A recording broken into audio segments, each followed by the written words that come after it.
So the field is away on their preliminary laps before we go in the Richmond 400 this afternoon. How to be a thriller as they line up. Guys, any speculation as the field comes around? One thing we're noting, see Jeremy Mayfield's car going to the rear. Qualified 18th, but he crashed in turn 2 on his second lap. Brought out another car, so he's going to back up out here. The Earl Sadler team going to a backup car.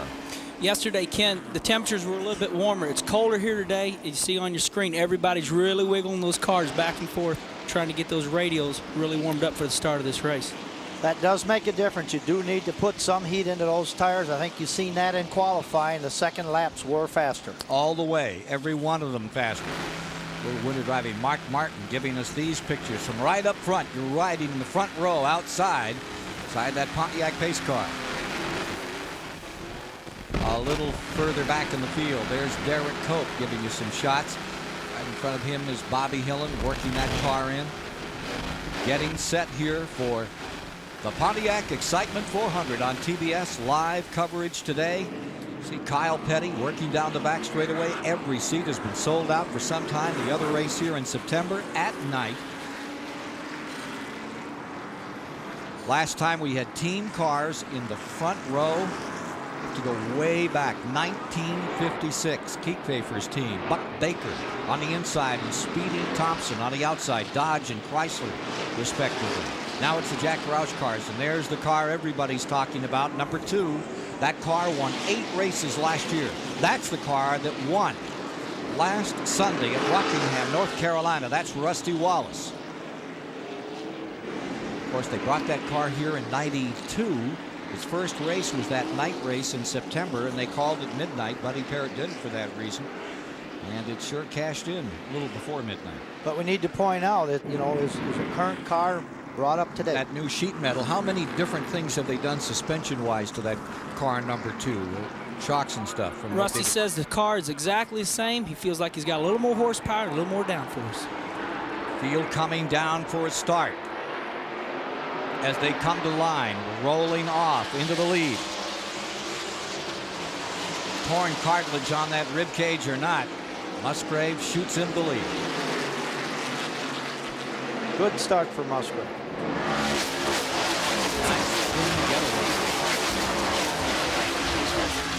Whoa! Musgrave by 3 car lengths as they come around. Martin falling to second, holding third.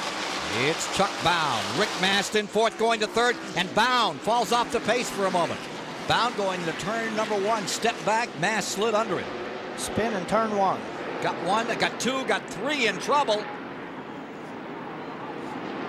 Bound may have had a tire go down. And there's the havoc. Harry Gant all torn up. The Jackson car badly battered, all down the right side of that car as they collected 3 in that collision on the very first lap. And there you see the 32 also showing the marks of this incident. Dick Trickle out of Wisconsin Rapids, his car on the bottom of the racetrack. This all in lap number 1 as they were getting them unhinged for the first time around. Harry Gant going to come in and pit from the backside. Here is Jeff Bodine, and look at Harry Gant's car, badly thrashed. Hard year for Harry Gant. Back with Jeff Bodine's number 7 as he brings it about. It looked like Bound's car cut a tire or something and backed way up going into the corner. And then behind it, this incident began to take place. See Bound's number 7 spinning.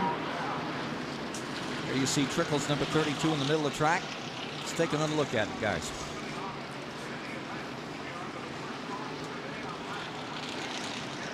It looks to me like what happened is either the 32 and the 7 got pretty close, but it definitely looks like Jeff Bodine got sideways, and then from there on, it's everybody for themselves, everybody looking, and of course Harry Gant, you know, I got Harry right here. He tried hard. I understand we have Harry Gant standing by.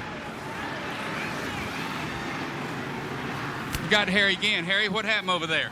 Well, it looked like the 7 car and the 32 there. There was something happened. They got to spin and they hit the wall there, and this kind of sitting there. Then the red car, he come out real fast off the wall there and tore the side off here.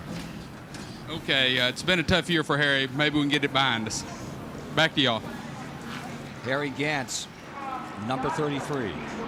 Badly thrashed. Let's go to Dick Berger. Bodine is in the pit area right now with his number 7 car. He's got extensive damage to the front end of the car, to the back end of the car as well. Chuck Bounds slowed on the start. He told his crew he thought he saw a caution light on the speedway, and that's what really got the thing going. He was up in third. He backed up a spot quickly in the fourth, and I think it triggered a lot of braking behind him, which sent 3 cars into big trouble. Yeah, I'll tell you, it's the start of this race. Everybody's trying to get in line. That's really a nerve-wracking time, Dave, don't you think, the start of a race? It's really tough. I mean, and when one car starts to slide, it's very difficult to miss them. I mean, and if one car hits another, you get the tire smoke involved, and it's tough getting through those incidents. Guys on those spotter units are key there, but on that first lap, everybody's on top, and hence the result. So Harry Gant, who's finished 34th and 37th this year, and this is last season, things are still not working well for him. A victim of circumstance. I think we may have another look at what happened there. Now, yeah, watch the third and fourth car back. Well back in the shot, you can see them coming off the 14-degree banking here. Yeah, that was a really good pointer, Ken. You can see it really started up front with Joe Nemechek. Joe Nemechek was trying to get on the brakes, and it just stacked up. Really nobody's fault, just like dominoes. So, for Dick Trickle, a very short afternoon in the Mets Tours car number 32. Last year, Bodine spun in the opening lap twice at North Wilkesboro and Martinsville. See if he can put it back together this afternoon here at Richmond. Back at Richmond on TBS for the Pontiac Excitement 400. A start and then a quick caution this afternoon. Trouble up between turns 1 and 2. Looking at beautiful pictures today from our Advance Auto Parts aerial platform. We appreciate the folks at Advance Auto Parts for joining us on board here today on TBS as we get a look down at this 3/4 of a mile oval at Richmond International Raceway. We're looking forward to some great moves on the racetrack throughout the afternoon. At the conclusion of our broadcast, we'll tell you who, in our opinion, made the liquid wrench slickest move of the race. The driver who perhaps showed the most courage out there at a crucial time. That driver will win a special award today from our friends at Liquid Wrench. About set to go green, I believe, gentlemen. I think you're right, Rick. We are down to 7 laps. That would be about 600 caution as they're still working to pick up Dick Trickle's car. So we're going to be another moment out here. Dave Marcus, you were saying that you thought maybe down here in turn number 1, we might have had somebody drop some fluid down there that got us in trouble. Well, Ken, NASCAR has put oil dry down on part of the straightaway yet, which maybe would make you think that someone lost an oil line or a water line or something like that. They continue work on pit road, and Dick Berggren can give us more on that story. Jeff Bodine has just made his 3rd trip into the pit area since this race started. They are trying to string the front end of the car to set the toe in. Tough way to start a race, 3 trips into the pits. NASCAR is holding him up to let the official Trek get by. Not a penalty. They're going to let him go by right now. Getting out quickly is Jeff Bodine, trying to stay in this lead lap as the pace car comes by, and it's a lengthy stay under caution as Musgrave led that first lap. That must have meant a lot to him to be able to hang it out there and stay in front. I tell you, I really think Teddy done a good job. It's his first pole, and sometimes you want to get jitterbugs, but Teddy was quick on the gears, and he got a good start on Mark Martin and made sure he pulled out to a comfortable lead. So, my hat off to Teddy. He done a really good job there. A good point, Kenny, but one way to get rid of those jitterbugs is to get a good start like Ted did. And, you look in the mirror and those guys are back there and them jitterbugs are gone. You're back to concentrating on driving. That's for sure. One thing I was taught early in my career is to tend like there's nobody watching you, nobody in the grandstands. It's you in the race car. That's when you're your best. Once you realize the whole world's watching you on TV and 90,000 people are in the grandstands, that's when you start worrying. That's right. It never bothered you, did it, Marcus? No way. You're supposed to look where you're going, not where you've been. Yeah. And you've set up in those grandstands a few times up there in Wisconsin. How did you get started in racing? My father had a garage and a wrecking yard. I was just around automobiles and started monking with him and started racing on some short tracks when I was 16 years old. See Dave Marcus's car being brought in on the hook. Bad day for him. Governor George Allen, state of Virginia, here today, the son of George Allen from NFL fame. He, I'm sure, is getting an eyeful. I believe it's his first race here, and with this sold-out crowd for several months, seeing him walk down pit road, I think he was just a bit amazed at all there is here at Richmond International Raceway. Bill Elliott off to a pretty good start in car number 11 for Junior Johnson today, trying to make his way up through the field. Back in 20th position at the present time. A lot of people didn't make this race today, Bill. How about that? What's the story, Bill Elliott?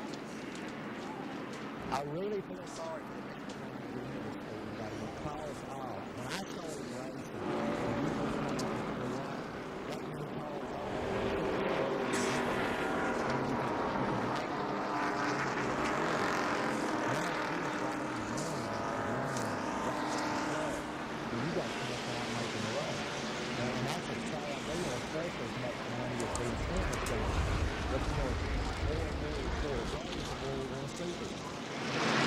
Bill Elliott, who qualified 26, talking about just how difficult it is and how difficult it's going to continue to be to even make it into the field for Winston Cup racing. And if you want to know how really difficult things are getting, consider Grand National racing yesterday, the event in which you took second, Kenny Wallace. Yeah, you know, and I'm going to tell you what, that was the pure toughest example. Dale Earnhardt loaded up and went home. Dale Jarrett loaded up and went home. These are guys that no way are ever going to go home. It stunned the whole garage area. And here again, you know, you're looking and seeing towards the back of a pack early. There's Dale Jarrett. Dale Jarrett, you know, taking 2 provisionals. It is really a tough year. Well, there you see the guy that won Daytona a year ago, who's really off to a horrendous start this season. How about it? Any superstitions, Dale Jarrett? Not much. I got a chain letter before I went to Daytona, and I didn't send it off, but you can bet your ass it went out this weekend. So the Interstate Batteries car is trying to change their luck. They're going to get that letter up. Johnny Hayes is standing by with Dick Trickle. Dick, big wreck right off. What happened? Well, going into one there, you know, everybody about 4 or 5 cars ahead of me, they all slowed. And, you know, a chain reaction deal where I got slowed down, but I got into Jeff, and he got sideways. He took me up to the wall. I got into the wall a little bit. After hitting the wall, come on down the track and got run over by a car coming through. Really damaged, but the Active Motorsports car, I really believe we had a top 5 car here today, and we're not going to get to prove it. Thank you. That's a heartbreaker right this early. Know you had a good car. Was 14th in the point standings. Dick Trickle now out of it. They're ready to go racing again. Already a little history made. Ted Musgrave leads the opening lap of a Winston Cup race and slowest average speed in history. This breaks the record set in 1953 when Lee Petty won the race for a 45-mile-an-hour average. They're now going about 43. How about that? Okay, they're ready to turn it loose another time here at Richmond after a major altercation in turns 1 and 2 changed the complexion of several cars in the race itself. Getting set on the start. Riding with Mark Martin in second place as they come off the line. Come down to complete 13 laps. Musgrave in front, Martin in second, Rick Mast in third, and now it's Michael Waltrip in fourth. Jimmy Hensley lies fifth, Sterling Marlin sixth, but only for a moment, as slipping through on the inside comes Davey Allison, or rather the car that Davey Allison drove. Now, of course, that's Ernie Irvan. Who would get to that one sooner or later? Yeah, Love that 28. Hard Sterling to Marlin get seems to be having a little bit of trouble getting into turn 1. It looks like his car's a little loose on the entrance. I talked to Sterling earlier. What they were considered their biggest problem is going to be a push all day long. It looks to me right there as you've seen him wiggle. He's got the car too loose. He's anticipating a push. Now you see him waving his flag. His arm looks like he's getting ready to come in. He's got problems. There's the 28 coming up for Ernie Irvan. In that Haviland, Texaco, Robert Yates Ford closing in on Michael Waltrip. Here they come, completing lap number 15 into 16. Jeff Gordon coming to the inside, making a move on Bound and not getting through. The 24 car of Gordon caught off at the pass, and Chuck Bound stays in sixth spot. Sterling Marlin on pit road. It seems to me if you look closer, I think Sterling's got a right rear flat. You can see on the screen there. All right, let's go to the pits and get the story. Randy? Kenny Walsh, you're absolutely right. He called for right side tires. This is certainly a heartbreak for him. He's finished so well in the first 2 races. He comes down pit road, Sterling does. 45 miles an hour, brings the car to a stop. It looks to me like it's just going to be right side tires. He has already gone 1 lap down. It's very difficult to pit on this racetrack without losing at least a lap. No problems. The right front is off. The Tony Glover-led crew, right rear is already on little trouble with the right front. It's a slow pit stop for 2 tires. Looks like 17 and a half is the stop on Sterling Marlin. Back underway. That taking place at lap 17 for Sterling Marlin, who had qualified in the 6th position. And he does go 2 laps down. 2 back. Take a look at Rick Mast in car 1 going to the inside, battle for 2nd place. It's Mast down low, Mark Martin up high, and Rick Mast, who has a good record here at Richmond on the bottom of the racetrack, finds another spot. Rick's been strong all year long. They're trying to get the breakage to quit in the car. They broke a lot last year. He's running up front, and I tell you, he just put tough. He just passed one of the toughest men in the business. He sure did. In fact, I pointed out earlier, Rick is having a very good season, and I think he mentioned it in an article this morning in the paper that, you know, they ran well last year, but they had a lot of breakage problems. If they can get those behind them, they're going to have a good season. Yeah, they came here last year. They qualified 2nd and blew an engine early then, but here they are now, right back up into 2nd place overall in the race. Rick Masters never won a Winston Cup event, and here comes Gordon down to the inside, challenging and going under Chuck Bound for 6th position. You see Jimmy Spencer in the McDonald's car, the red and yellow, just behind them. Look at Jeff Gordon from top side, in front of Chuck Bound in the 12. Then it's Jimmy Spencer deployed right behind him in 8th, and in 9th it's Dale Earnhardt with 10th Todd Bodine, 11th is Rusty Wallace, and 12th is Brett Bodine, 13th is Nemechek, up to 14th. Ken Schrader's looking very strong at this time. Ken, you seen there, Jeff Gordon's a little bit stronger up off the corners. He's really strong up off the corners. He looks like he's getting in through the middle of the corner, the same as Chuck Bound, but boy, he really had some motor getting up off the corner.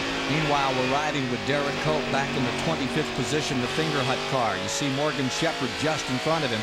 The Wood brothers at number 21. They haven't won a short track event since back in the late 80s. 1986, I believe, is when they pulled one off. And here you see Morgan just in front. And now take a look at this battle as Ernie Irvan comes down, swaps a little paint with Michael Waltrip. That's the battle for 4th, and you can give it to Ernie Irvan on a roll as the Robert Yates Ford picks up another spot. Michael Waltrip in number 30, the Pennzoil car, back to 5th position. 25 laps, this time by. Big altercation at the outset. And now we're rolling, and Ernie Irvan is charging up through the field. Still, it's Musgrave in front, Rick Mast in 2nd, Mark Martin is 3rd. Take a look at interval up in front. There you see Musgrave pulling away, drawing away from the field, and there's the interval. As you look back to 2nd spot and Rick Mast. Out of turn 2. Mr. Earnhardt slides to the inside and begins to work on number 27, Jimmy Spencer. This for 8th position. Earnhardt's a tough competitor. It's 25, 28 laps into this race. Everybody pretty soon is going to start hunting themselves a groove out. 27 cars starting to find something up high. Earnhardt's taking advantage of him. There you see sticking his nose underneath him. Here's the deal at Richmond. You get that momentum coming up off the corner. It's really aggravating. You can race side by side here, and if you're not careful, you slow both of you up. Take a look at Bill Elliott back here. He's got a real scramble going. The 77 of Sachs just in front. And then you see Dale Jarrett on the outside. One of the Burton boys, that's Jeff in number 8, and John Andretti in the 14, all in a tangle. They're working their way around this track. Tight racing, just back for 17th position. Hey, who said there was only one groove here today? Take a look at that. I tell you, that was me. Ooh, 3 wide. Ooh. But Kenny also pointed out that Winston Cup cars would make it 2 grooves, or I guess you did, Ken Squire. Well, get lucky once in a while. Of course, with these guys, you can't hold them back. Look at Jarrett take the outside and fight his way. Oh, a little nudge there from the 77 of Sachs. And here comes Elliott in that number 11, still working bottom of the racetrack, trying to pull himself up through. What a struggle. 17th spot, well back in the field here. There are 30 laps complete, this time by. And Dale Jarrett gets away. Jeff Burton looks strong. He looks like these guys are holding him up right now. He has gone to the outside, and he is really tough right now. So that 8 car is looking good right now. Good tight racing, very close field there, running side by side. U.S. Air car down on the bottom. And here comes that kid that cut his teeth right near Richmond, South Boston Speedway. Waltrip finds the outside, and he begins to roll a little. Not a good year for Waltrip at all. Trying to make up a little here. Ward Booton is looks like he's got a good line there through 1 and 2. Darrell is one of the people that I picked at the outset to go to the top groove early, Dave. And it looks like he's doing that. And Ward Burton right down on the bottom. It's going to take a few cars, Kenny, running up in that top groove. And once they get that groove moved up, you'll definitely see a lot of cars start to use that groove. Darrell Waltrip runs in 17th position right now. Hey, really, how's the team doing, Darrell? I know that probably Joe fan sitting at home says, God don't know what he's talking about. I have the best team I've ever had, and I've got the best cars I've ever had. Daytona was a disaster. Tire situation down there kind of got us messed up. Last week at Rockingham, we had a great race car. We would have been in the top 5, even though we'd have been a lap or 2 down. It wasn't the tires' fault so much last week as that we had a flat. Right when we were up in the front on a restart to try to get a lap back, we had a flat, and then we had to come in under green. That hurt us, and we had ignition failure. So we're just not off to a very good start. But I tell you, we are poised. This team is poised to start to dominate this deal here one of these days. And if it ever does, look out. Let me correct one thing. He is now in 20th position, having come from 27th and making a good run. Take a look at the Bodine kids having a good time out here. That is Brett on the inside and the baby in the family, Todd on the outside as they work on each other. Back straightaway, the Bodine still at it. They began this race side by side, and they're still wheel to wheel. Right now, what they're saying to themselves, they're saying one of them's getting in front of each other, but they don't want to let off because the situation is you see Rusty Wallace and Kyle Petty bearing down on them right now. They're trying to get position to go on. Battle for 9th position you're watching right there. Racing that hard side by side, they're definitely using their tires a little bit more than they need to at this stage of the race. Rick Mast is closing down on the leader as you watch from Mark Martin's viewpoint. Look at that. Rick Mast is right up there, pulling up with Ted Musgrave in the 16 for the lead. This lap 37, they're working right now. Musgrave having the best run he's ever had in that family channel, number 16. And Ken, we want to point out Sterling Marlin did get by Musgrave. He's got 1 lap back, however, he's still 1 down. There you see the yellow car just in front, so he is a lap and almost 80% of another lap behind, but he has pulled around the number 16 with that change of rubber. And that number 4 car, a lot of guys saying that it won't be a stop for fuel. It's going to be a stop for tires today. You're going to make a lot more stop for rubber in this race unless we have more cautions like we did early on than fuel. Fuel not nearly the issue here we've seen previously this year. That is correct. I think and what you see is when you have 2 tire companies involved like you do, compounds get a little bit softer, and of course they go away before a normal gas stop. So here you see the top 3. The 16, Musgrave stays in front. Rick Mast is in second. And right there, Ernie Irvan lies third. Just behind them in 4th is Mark Martin with Michael Waltrip holding 5th. Jeff Gordon is 6th. Earnhardt has come to 7th. Brett Bodine now in 8th. Jimmy Spencer to 9th. And Todd Bodine falls into 10th position. Battle for the lead. Top 3 cars here as we come to 40 laps complete. This time by. You know, at the outset, Dave Marcus, you made a point about the fact that it was a Goodyear tire that had taken the pole, and the reason was that Hoosier, in those first 2 races, had turned things around in pole qualifying. Yes, that is correct. Of course, right now, you know, Rick Mast has moved up to Ted Musgrave, and I'd have to say Rick's car is very strong because at one time Ted had at least a quarter of a straightaway, and Rick has closed that up. But look at the 28 coming to the bottom of the racetrack. Ernie Irvan finds just a little bit of daylight there, tries to move under Mast, and this 3-car dice for the lead. Rick knows it's early in the race. You've seen he gave Ernie a little bit of room here, but here we go. Handling's starting to take over. The tires are wearing out. Rick's strong in the middle of the corners. Well, the guys are radioing in from their cars, just trying to explain to their crews what their cars are doing. Mark Martin, he's tight right in the middle of the corner. Other than that, his car is okay. As far as Ernie Irvan goes, he's not too bad. Dale Earnhardt is complaining about being loose off of the corner. Likewise for Jeff Gordon. He just said the car's a little bit tight in the middle and it's loose coming off. Dave Marcus? Ted Musgrave has moved up. He's finding that second groove, which has enabled him to pull away from Rick Mask. It looks like Rick got under him and forced Ted up. Ted found a new groove up there, and he's gained momentum, especially on the exit off the corners. Jimmy Hensley's number 55 hits the pits. Jimmy Hensley pulls on to pit road as we watch this battle going to the inside. It's Ernie Irvan again trying to slide under Rick Mast and finding no room. Mark Martin is back there. 4-car jam session for the lead. This is really great racing, Ken. All 4 of these guys are trying to figure out where their cars are running the best. Teddy was trying to find something. He went to the top, he started to pull away, now he's back to the bottom. The one car, everybody's searching for a place to run. Now the one car is going high, he might be a little bit better up there. And so is the 6 car all the way to the outside. As you see those 2 battling for the lead, Mark Martin made a move on Ernie Irvan, who threw a block to keep him back and forth. Now you see the 1 car, Rick Mast, going for the lead. He's got it for the moment. I think Rick got under Ted. Ted got going good up there, and Rick realized that and said, hey, that top groove is better than this bottom groove. I'm going to try it myself. And there he goes around Ted Musgrave. Ernie seeing what Rick does. He's starting to poke his nose up there. Let's see what happens this go around. Now Ernie Irvan trying to run on the bottom. You know, you were saying earlier, before we got on the air, that you thought some of these guys would really try to hang it on the bottom. Earnhardt and Kyle would try to stay down Kenny Wallace. You see Hensley running very slowly here. Here's Irvan trying to make that same effort, but the track isn't working for them. No, the bottom's tough for these guys. They got a lot of torque. 3/4 a lap before that, you seen Ernie try to get up underneath Teddy Musgrave. He got loose going off. I think the groove's starting to move up. There's some drivers like Rusty, Kyle. They're going to try to keep it down to the bottom. See, Mark, he's loose coming up off the bottom there.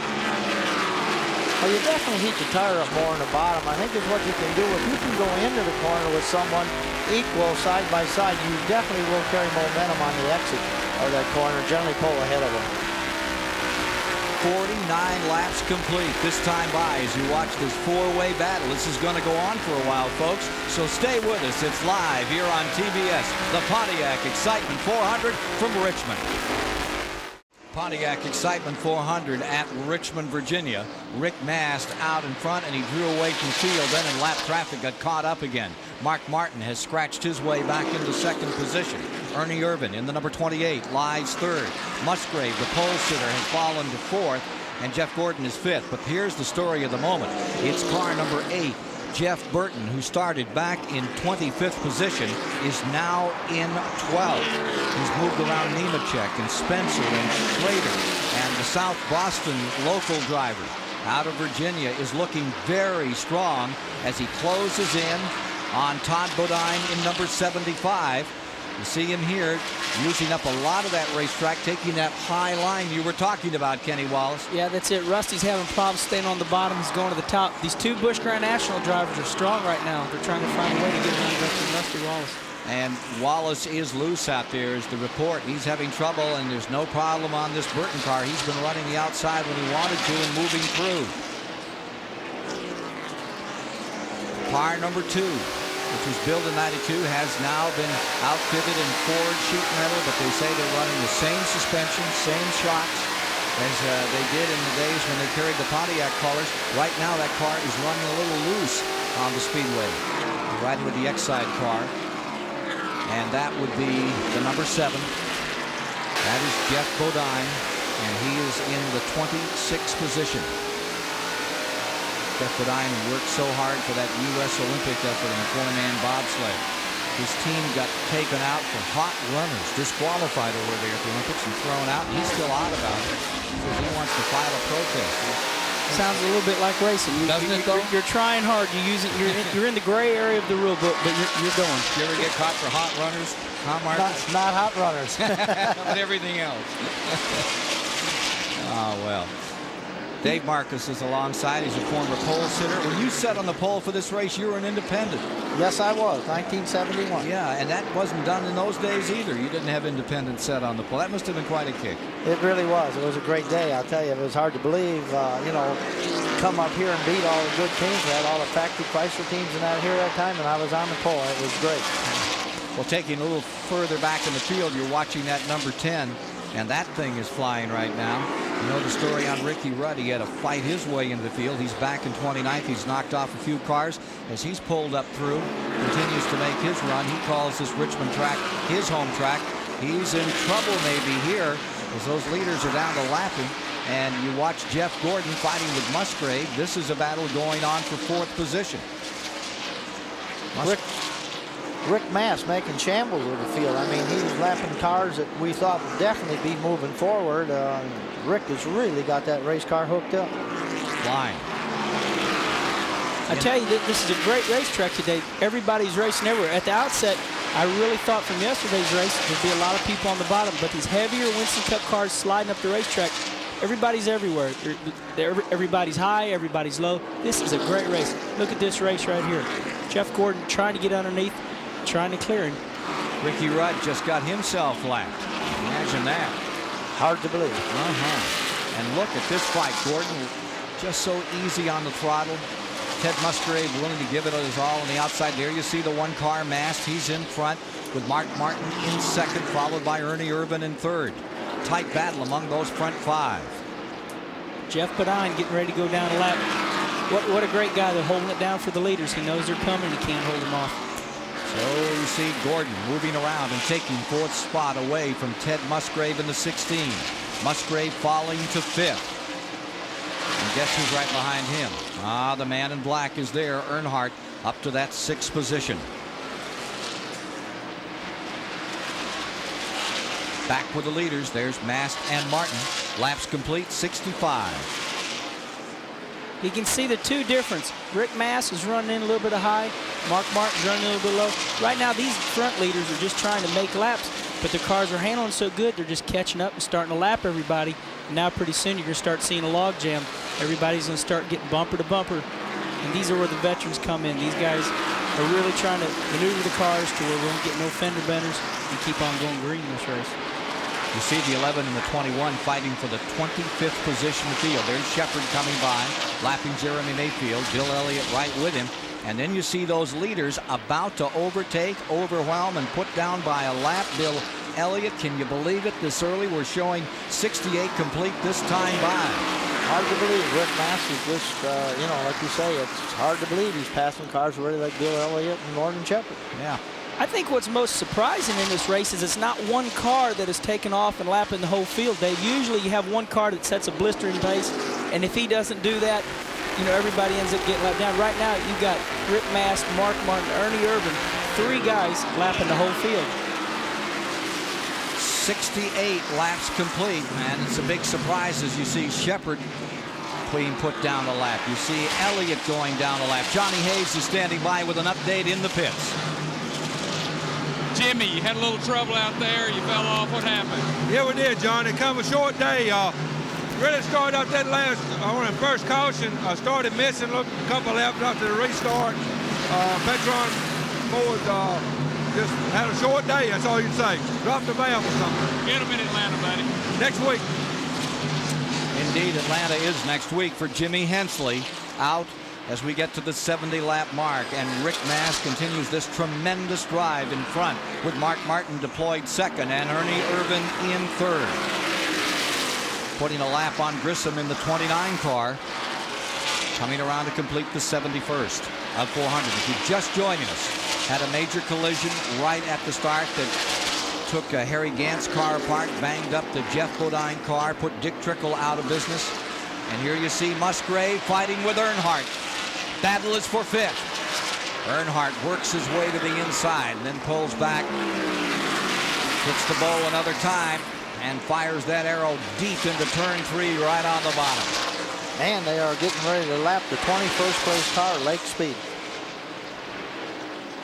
When those leaders got away, they really found something out there.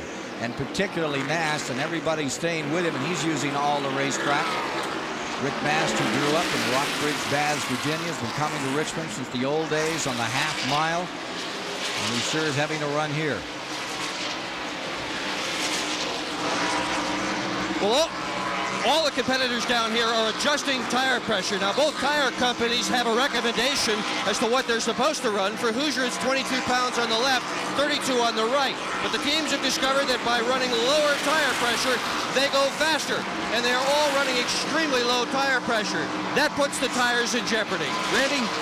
Well, Dick, it's the same thing on the Goodyear tires. I talked to a bunch of guys on the 3 crew, Dale Earnhardt's crews. You can see they're airing them up down here. The specs, 30 pounds on the right, 20 on the left. Everybody's running about 5 pounds under. I just wanted to update you on Rusty Wallace. He talked about 2 rounds of wedge coming out on the first pit stop.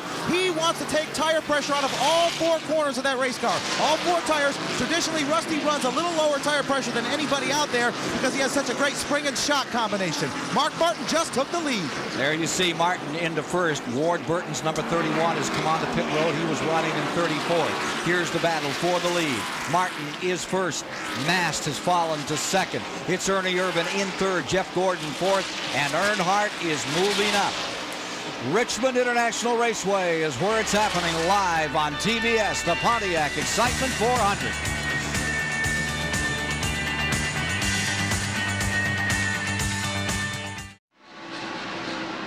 Welcome back to Richmond International Raceway. 80 of 400 laps complete. Mark Martin is your leader. Ernie Irvan and Rick Mast right in the thick of things. And Jeff Gordon has really been moving up as well. Dale Earnhardt, also a driver on the move. The early leader, Ted Musgrave, sitting in 6th position at this point. We're in the STP Pit Communications Center. Pleased to have with us Bobby Allison, the owner of the 12th car, being driven by Chuck Bound. Bobby, welcome. Well, nice to be here with you. Thank you. Of the cars that are running up front right now, Mark Martin certainly has had a good run going. Yeah, he really has. You know, Mark goes so good after he gets going for a little ways. Seemed to have the right combination of feel and how to take care of the car to get it going and keep it going. Sterling Marlin, who started off so well, of course, one Daytona had trouble early on, but he's very quick right now, too. Yeah, Sterling was in, and I'm sure they put fresh tires on, which helped a little. But they do have the car hooked up pretty well now, too. Now, your driver, Chuck Bound, qualified very well today, but you've been backing up. What's the problem? Well, he says the car's loose, and, you know, they're hoping that they can adjust it on the pit stop. Looks like that's one of the things that's pretty important. And we see troubles for Ted Musgrave, the early leader. Are tires one of the big factors here today? Is that the key? Well, I think that a lot of guys have been concerned about the tires. Possibly the tires are doing better than they were expected to, from what I see. Some of the guys are going pretty good this late into the race. You know, they thought they would give up sooner than this, but they're not. And we see Ted Musgrave with a cut-down right front tire. He's on pit road with the family Channel 4. At lap 87, Musgrave in. He was running in 6th position. He had to circulate the entire 3/4 mile distance to get back on pit road. It broke loose up in 3. He was able to control it. He was up on the high side. He could not get on pit road. Had to come all the way back around to get himself on pit road. So the Family Channel car on pit road at this time and dropping back dramatically. Moving up is John Andretti. What a run he's had. He has started in 24th and finds himself now in 13th as we're watching Musgrave come back up to speed after making that tire change. Costly for the pole sitter, Ted Musgrave. Ken, I seen that when it happened. It looked like he went into turn 3. He had been running just fine, a little bit, you know, slippery, but all of a sudden, right to the top. I don't know if he blew a tire. It would be interesting to see if we can find out what happened to that right front tire. All of a sudden, he just went way up high. Jeff Burton's number 8, the Rebestos car, taking on rubber here. This is at lap 89, 90 when they come by. I think we're starting to find right now, Dave, this is when everybody's looks like within 10 laps they're going to be pitting for tires. Here comes Darrell Waltrip pitting for tires also. And we'll be getting time for pit stops. As Jeff Burton had just pitted, like you say, Darrell Waltrip is on pit road. It looks like some of the cars are starting to get a little bit pushy getting in and a little loose coming off. So tire wear, track is getting greased up. And there's another story developing on Ward Burton. We'll go to Dr. Dick Berggren for that. Well, you're absolutely right about the tires. They are wearing a whole lot. And a lot of the guys are going to be having to come in right away. This is some of the rubber that's coming off them. Look how soft this stuff is. But Wartburton, you're not in for a tire problem. The hood's up. What's wrong? I think we burned a piston, dropped the valve. Tell you, the Hardys team came a long way in 2 days. This is a brand new car Friday, and we made the show. We got a lot to learn, but they flew out here. But at least he's got a smile on his face. Man who has a smile on his face right now is Earnhardt, who just blew off Rick Mast and took over third. Mark Martin lies first. In second is Ernie Irvan. Earnhardt to third, Mast falls to fourth. Gordon stays fifth, and Kyle Petty moves into sixth position with Brett Bodine seventh. In eighth is Todd. Michael Waltrip is ninth, and John Andretti is up into 10th spot.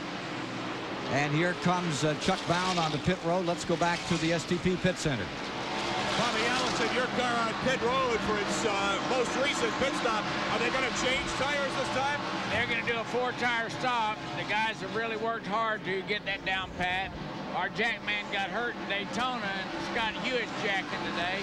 But all the guys worked really hard, and I'm proud of them. Now, will they take a couple of turns and put a couple of turns of wedge in the car also?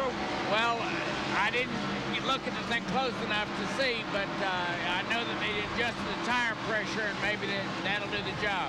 Is that more what's needed today, just tire pressure, not so much the jacking bolts? Well, it works different in about every track you go to, and sometimes different from one team to another team.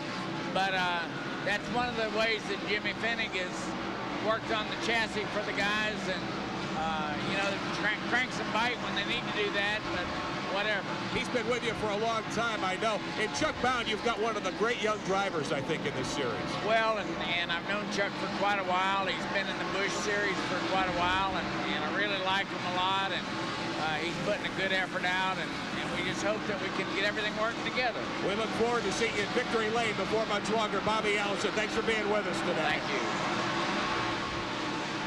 Thank you very much, Bobby Allison. 1974, it was on this track that he stopped King Richard's 7-race winning streak.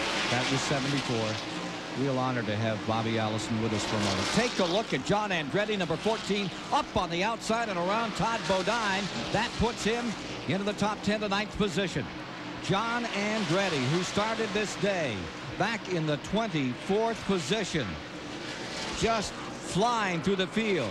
How did you go Winston Cup? Winston Cup was something I wanted to try, and from the outset I realized that, you know, if you want to go Winston Cup racing, you better, you know, be very serious about it, because if you come down here and you're not, or you're going to just do a half-hearted deal, you're not only not going to make the races, but you're not going to be taken serious and all that. So, you know, I'd like to spend a long time down here if they'll have me, so I hope they'll have me for a long time. John Andretti into the 9th position, David. I like this kid. That's Aldo's son. That's Mario's nephew. And I bet Aldo Andretti is up there watching Indianapolis today, proud as the dickens. He is doing a fantastic job, Ken, to move up in the field like he has. Leaders on pit road. Wallace is in, but the more important story at this moment is the pitting of Ernie Irvan, who's been running up in front. Sterling Marlin is pitted. Mayfield comes in. You're watching the action now on pit road. This is happening at lap 100, quarter distance. Let's go to Dick Berggren. Well, Irvan is in for his pit stop. More and more of these pit stalls are getting busy now as the cars are all in to change tires. These are not for fuel. These are for tires. They're nowhere near running out of fuel. Strategy on almost everybody's team so far. Rusty Wallace has just changed 4 tires. Take 2 cans of gas, change 4 tires, adjust the car however you can, and get it out of here. And there goes Irvan. Right with him comes Sterling Marlin. Remember, Marlin went down 2 laps. He's made up 1. He's still a lap down in the field. As you watch, Mark Martin coming in. Randy Pemberton standing by. On that Mark Martin pits as Dale Earnhardt takes the lead. Well, Mark Martin has come over the radio a few laps ago and talking to Steve Neal. He wanted to know, what about tire pressure? What should we do? Steve asked him if you want to change around the wedge and also work on the tire pressure in the front tires. Mark said, let's not do anything yet. Right side tires. Jack already down on the right side of the car, left side going. Steve Neal comes around to the front. Jack's the left side of the car up, the second can of gas getting ready to be dumped in. So far, quick pit stop for the Valvoline 14. Left front is done, right rear waiting for gas to go in. clean the windshield. Oh, they're waiting for the jack to go down. Now it's down. They could have got that car out quicker. 25-1. They could have got that car a little quicker. They're waiting for all the gas. Dale Earnhardt and Goodwrench Chevrolet on pit road. Imagine, David, changing 2 tires faster than they can fuel these things. That's quite a story. It really is. And here's Earnhardt coming in. Randy is standing by in his pits. 6-time Winston Cup champion brings his GM Goodwrench Chevy down pit road, 45 miles per hour. David Smith on the jack. Crew chief Andy Petrie around the right front. Left-hand side lug nuts already done on this automobile. First can of gas is in. Dale had radioed he wanted to take 1 round of bite out of that car, trying to loosen it up just a little bit more for him. Already over the left-hand side. Chocolate Myers done with a second can of gas. Dick Bergeron down pit road. Earnhardt's done. Jeff Gordon is in now. He stayed out a longer time. He wanted to lead 1 lap. But just before he came in, he called crew chief Ray Evernham and said, "I've got a vibration." They're hoping that that vibration is in the tires. They are changing 4. 2 new men on this crew. The jack man, Barry Muse, the gas man, Gary Stevens. A relatively new crew. A good stop for Jeff Gordon. 19.6. Nice clean stop. You got a lot of vibration yesterday, didn't you, Kenny Wallace, Right. your second place run? I sure did. The tire wear's putting the rubber up on the racetrack. What happens, the tires get so hot they're picking up rubber, or the tires are wearing out. I felt the vibration in my steering wheel and in the brakes. So Lake Speed has come in and come out. Bobby Hillin has made his pit stop. We're at 105 laps, 78 miles completed in the Pontiac Excitement 400.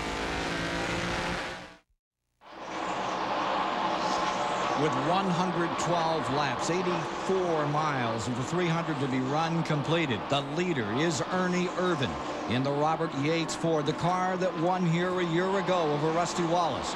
Now commands the race with Mark Martin in second and Dale Earnhardt currently shown in third. But equally important to this story, behind this terrific run by Irvan, is the story of Terry Labonte. Remember, he started in 37th position. Well, he has actually passed 22 cars with all these pit stops. I mean, he went by him out on the racetrack, and that car is currently right up there knocking on the door of the top 10. It's a tremendous run for the Kellogg's Lumina this afternoon in his 16th start here in this Pontiac 400 for Texas Terry Labonte. He had a third-place finish back in '84. That's about the top of the line for him in this race. And as you see right now, he is currently being shown in the 12th position. But Terry Labonte, he is on a run, and he hasn't given it up from the outset. Last win, Talladega in '89. Can he change it here today? The interval between first and second is the longest of the day. It's now shown at 3 8/10 of a second. Now look at Wallace in number 2. Wallace had fallen way back. They keep building monuments to Wallace, particularly on short tracks. But forget it. Give it to his pit crew. They got him in. They got him out. They got him back in the same straightaway. That's the number 2 of Rusty Wallace, currently being shown in 9th position. And he wheels around on the outside, picks up a spot on the 22 car, and just keeps on motoring. Yes, they had a fantastic pit stop. Like you say, it put him right back in contention, even though he was falling behind before that stop on the racetrack. I tell you right there, you see the 28 car. He is really fast right now. His front end is really running good through the middle of the corner. He's free. He's really fast, and right now he's setting a pace that looks like it's going to keep on lapping people in this race. Yeah, and he's going to lap Sterling Marlin, the Daytona champion, guy that was second last week in that 4 car, and what a struggle he's having. Here's Mark Martin, your second place car. I think you see some of the guys settling down a little bit, Kenny and Ken. You know, they're not pushing the cars quite as hard on the entrance in the corner. They're not pushing up as high in the middle, taking care of those tires. A lot of patience, which just showed through all those green flag pit stops. That's a critical time. NASCAR's got that pit road speed. To be out there running and come in 100 laps in the race and keep that car at the pit road speed, that's hard to do. Nobody got caught. Kenny Wallace, as you watch Sterling Marlin out here, he wins Daytona, then he goes into Rockingham, has that great performance, but he ends up in second spot for Rusty. Of the two, which do you feel? Of course, winning the Daytona 500 means so much to a driver in his career. But as far as the car and the working of it's concerned, what meant more to him? I think, you know, the Daytona 500, don't get me wrong, meant a lot to Sterling Marlin. But to go to one of the toughest racetracks on the circuit, Rockingham's a very slippery racetrack, a really tough racetrack to set up for, and for him to finish second, also past Rusty Wallace, who dominates there, lead the laps there. He's done a great job. I think Rockingham really showed that the Morgan McClure team Sterling Marlin is to be contended with this year. Yeah, one thing that was real important, I think, for Sterling, that first win, no matter where it came, even though it was Daytona, that first win, very important. And he sure has been showing a lot of power in the first 2 races. Now here's Bobby Labonte down on the inside of Jimmy Spencer, the 22 and the 27. Knocking a little paint off the cars at this point. And that is a battle back in 22nd position. Just in front of them is this scramble as you watch the 26 of Brett Bodine and the 2-car of Rusty Wallace and their struggle. And there goes the 28 around Marlin, and that puts him 2 laps down for a second time. The 4 car just on the verge of being able to keep his laps, but as his tires go away, 28 car gets better. Now here are the last 2 cars on the lead lap. You're looking at the 5 and the 75. Terry Labonte and Todd Bodine, respectively, trying to hold off the 28 of Ernie Irvan, stay in that lead lap. And there you see the interval from those cars running on the tail end of the lead lap back. And that 5 car's got his hands full right now. Bodine is running 11th.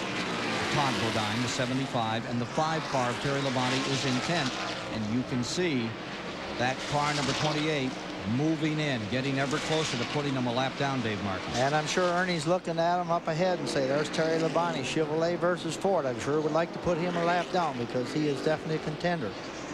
Right.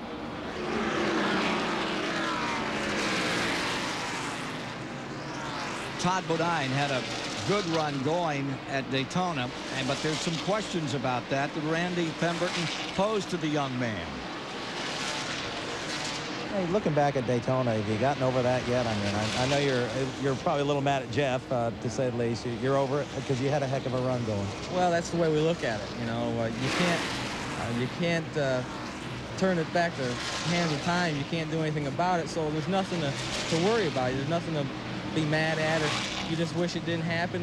We know we had a good car and we looked good and we ran well, and that was mostly what we wanted to do. And we wanted to finish well too, but you know, fate didn't have it that way. But we're real proud of what we did down there. What a surprise he was, and what a good run he had. And then the big problem there at Daytona. That was a really good move by Todd. You know, he's running 12th. He's running good. But the deal we got here is Ernie setting such a pace. His crew chief did a good job. He told him to move over, you know, let Ernie go and run his race. But you know, we've been seeing more and more of that. One car gets dominant and just goes and laps the whole field. Why is that? I don't know. It's just hitting the right combination. But everyone's working harder and harder. Sometimes you hit it, sometimes you don't. David, you see the 77 car, Sachs, out here? He's just made his second pit stop. He wore out a set of tires in just 41 laps. Sachs in the 77. That car's running on the Hoosier tire. And having a problem backing up a little. Seems like they may be getting more wear. 1 7/10 of a second from going down a lap, the pole sitter at the present time. Unbelievable story. Musgrave backing up here. You see Kyle Petty's number 42. Kyle won his first race here. Kyle stays in 6th position. And would not want to go a lap down, but let me tell you, the field is really closing with Ernie Irvan just mowing down the rest of them here with 130 laps complete. This time by out of 4. We'll be back with more of the excitement of the Pontiac Excitement 400 from Richmond, Virginia. Stay with us here on TBS. Back at Richmond International Raceway, quite a battle for 4th position. Rick Mast in the 1 car has Jeff Gordon in his rearview mirror, filling that mirror at the moment as Gordon tries to move up and take 4th away from Rick Mast, who had led earlier on. Great to have you with us today on TBS. I'm Rick Benjamin in the SDP Pit Communications Center, welcoming the Governor of Virginia, George Allen, here. Good to have you with us today. It's great to be here. It's a historic day for Virginia. Big crowd here, of course, one of the biggest pro sports crowds, I guess, ever. You spent a lot of... This is actually the largest assemblage of people in Virginia history for any sport. More than 75,000, we're told here today. We know you spent a lot of time around NFL football when your dad coached the Redskins and the Rams. What do you think of NASCAR racing? Oh, it's great. It's teamwork. I went by and said howdy to Joe Gibbs and some of the pit crews, and there's teamwork. It's the same approach, and it's real exciting. Even though the focus is on these race cars, as we watch Jeff Gordon, who's passed Rick Mast now to take over fourth spot, that teamwork element, if it's not there, these guys can't succeed. Right, these are the players on there, but you need others to work with you, whether it's an amazing quick change of tires, but the skills and the concentration of these drivers to do this, especially at this track here, as it's such a competitive race, and every split second you got to be on the ball. Absolutely, as we watch Bobby Hamilton with problems in his number 40 Pontiac, the Kendall Oil car. Governor, how important is tourism to the state of Virginia, as we're seeing here in Richmond? Well, tourism is our second largest industry in Virginia. We have many historical sites, natural beauty, beaches, mountains, and everything. In fact, it's so important to Virginia. We have a Virginia's for Lovers car that we run in races. Yesterday it came in 5th, and they know that every time it runs, the folks in tourism get a whole lot of calls in. So Virginia's for Lovers is our motto for 25 years, but it's also for racing fans, and it's a family sport, and it does help promote Virginia. Absolutely, and we're watching some of the family members. NASCAR, of course, one of the sports where families have really dominated. Leader Ernie Irvan in the Robert Yates car there trying to work by some of the lap traffic. He's moving up on Terry Labonte's automobile. Irvan really has set sail here. Now, you're involved in a situation where you're trying to bring Disney to Central Virginia. What's the status of that? Well, I think it looks reasonably good. We have to get it through the General Assembly this week. It's a good investment for Virginia. It'll bring 19,000 jobs and help promote all of Virginia's tourism industry. We wish you well, Governor George Allen. Thanks for stopping by today. Caution is out on the speedway, gentlemen. Yellow is out, and it's only the second time today. I don't know what's caused this, Ken, Dave, but it looks like the 40 car let a lot of smoke out, maybe dropped a little bit oil. You see the oil dry truck leaving out of turn 1. Indeed, it's being called oil at lap 144. Yellow is out. We should see all those leaders making their way onto pit road under caution. It is the second. The first caution was at the very outset of the event. And as the field gets ready, we see driving onto pit road the Ernie Irvan car. And right behind him comes Martin, then Earnhardt. So let's go to Dick Berggren as we begin our coverage of the pits under caution.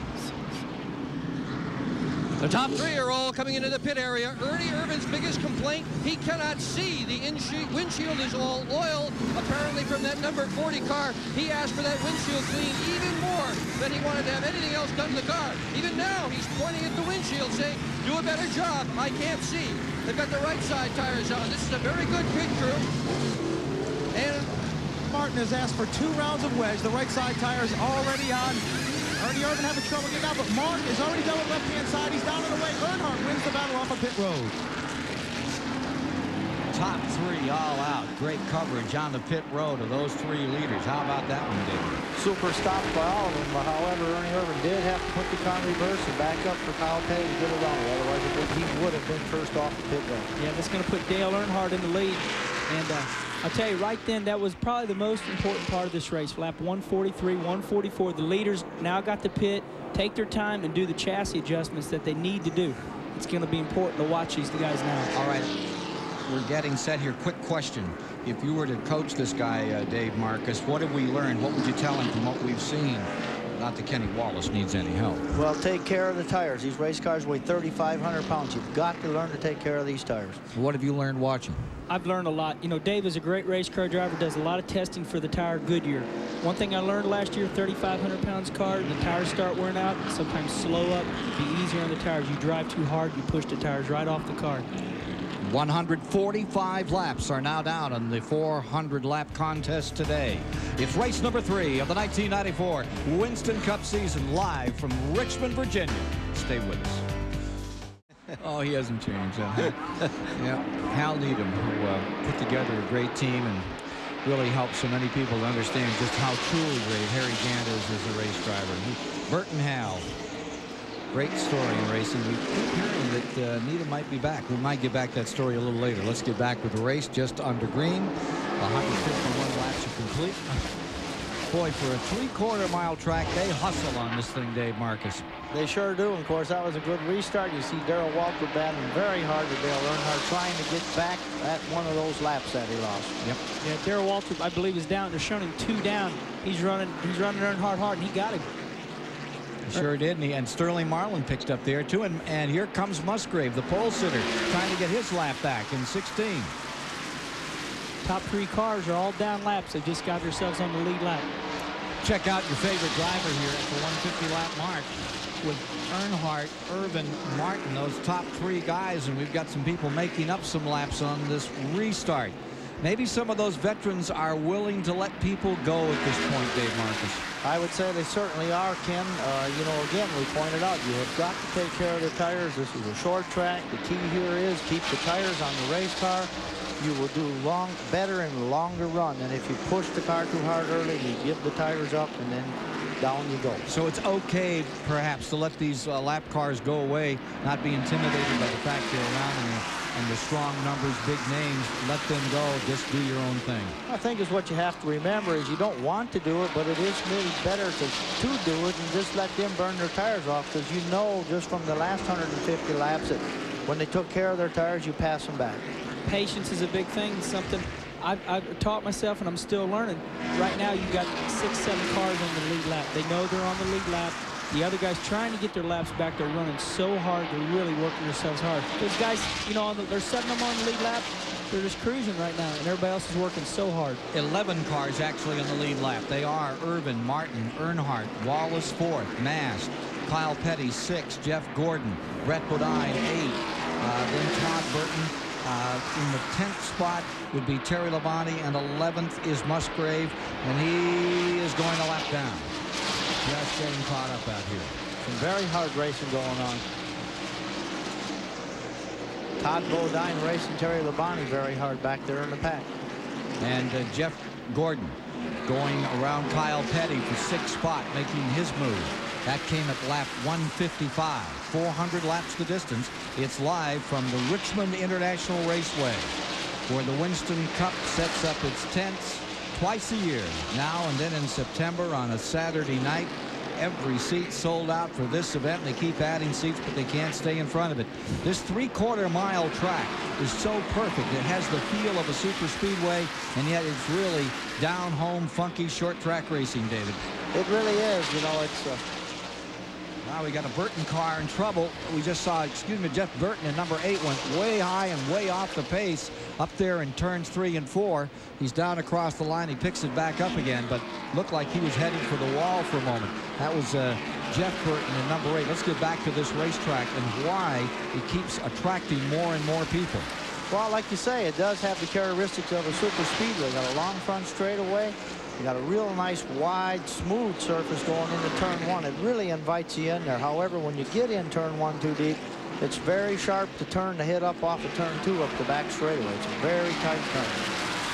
See Rick Mast, the number 1 car. That is your 5th place car. Rusty Wallace in car number 2. Oh, he's not having as much fun as usual here.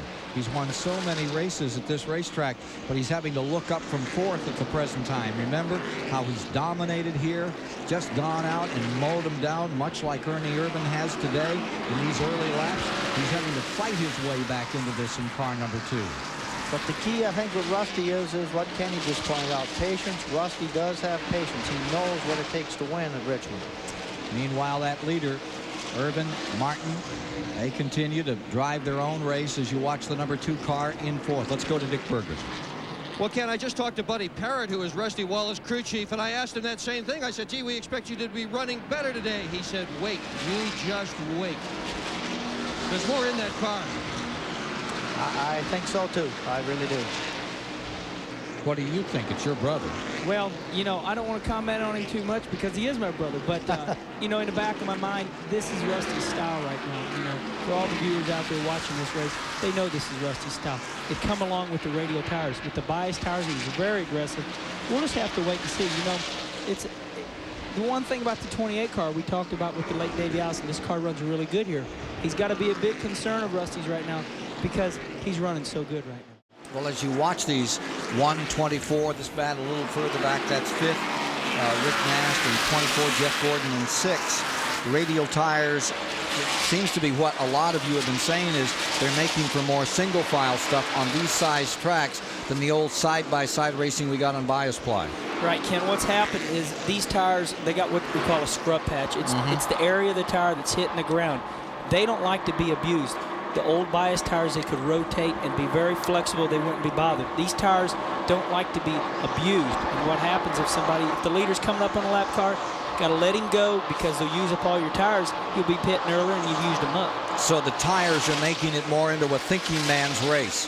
A thinking man's race, just like Dave Marcus said earlier, you got to really use patience. But then again, when your car's handling right, it makes it so much fun because then you got to work at it. And it's like Kenny pointed out, you don't want to abuse these tires. Some of the guys in the past at Richmond would run a 12-to-1 racial steering box. They have now gone to 14-to-1 racial steering boxes, so they don't move those front wheels quite as fast. That takes care of that scrub patch on that tire. Good point. Let's go to the 27th position and ride with Derek Cope out here in car number 98. There's the 24 car. It's back in 6. And let's talk about visibility for just a moment. We're in the back straightaway. As you come off 4, you're directly into sunlight, Dave Marcus. You've driven so many of these races. The effect with that windshield. Go home with a headache? Always go home with a headache. The sun gets very tough on these windshields. It's really hard sometimes for the pit crew to get that thing really good and clean. And of course, the oil drying stuff that gets put out from caution flags gets those windshields sandblasted. It makes it tough. Well, after that windshield gets pockmarked, does it make you more, what does it do to you? Do you start trying to steer around things in that heavy heat or what? Well, I think it takes a toll on you. You know, like you say, do you go home with a headache? You do, because you have to concentrate harder on that fine line on a racetrack. It's harder seeing it and pointing and picking it out. However, everyone has that same problem, but it's difficult for everyone also. Right. You know, I went to qualify in the Busch Grand National race Friday. I went out very late. I went out 48. Turn 3, I couldn't even see it. All I did was take the car, went for the white line. I made it around and went qualifying 5th. But later on in this racetrack isn't not like Atlanta, but the sun has the same effect. Turn 3, both the same on both racetracks. You cannot see later on in the day. You'll see these teams start adding tape to their windshields if they haven't already. Steve Meal, Ernie Irvan's got him covered right now, but how hard is Mark running, and can you make the car better? Our car's set up for long greens. It's going to take a while for us to get it to come in and get running. We're coming back home a little bit now. Our big concern is what the 2 cars doing behind us, and we need to keep Sterling a lap down because the 4 is real good. They just had some hard luck at the start of the race. Okay, to Dick Bergman up pit road. Well, I'm with Robert Yates. It looks awful good, but Larry McReynolds just went down and talked to NASCAR. What's the problem? I think I understood your question there, but everything's working pretty good. 4 car's leaking something on the windshield and is having a hard time to see. So they want NASCAR to do something about the number 4 car in order to stop that windshield problem. Meanwhile, you see this battle going on as Earnhardt and Wallace square off. It's Rusty Wallace on the outside, rolls the Ford up past the Chevrolet.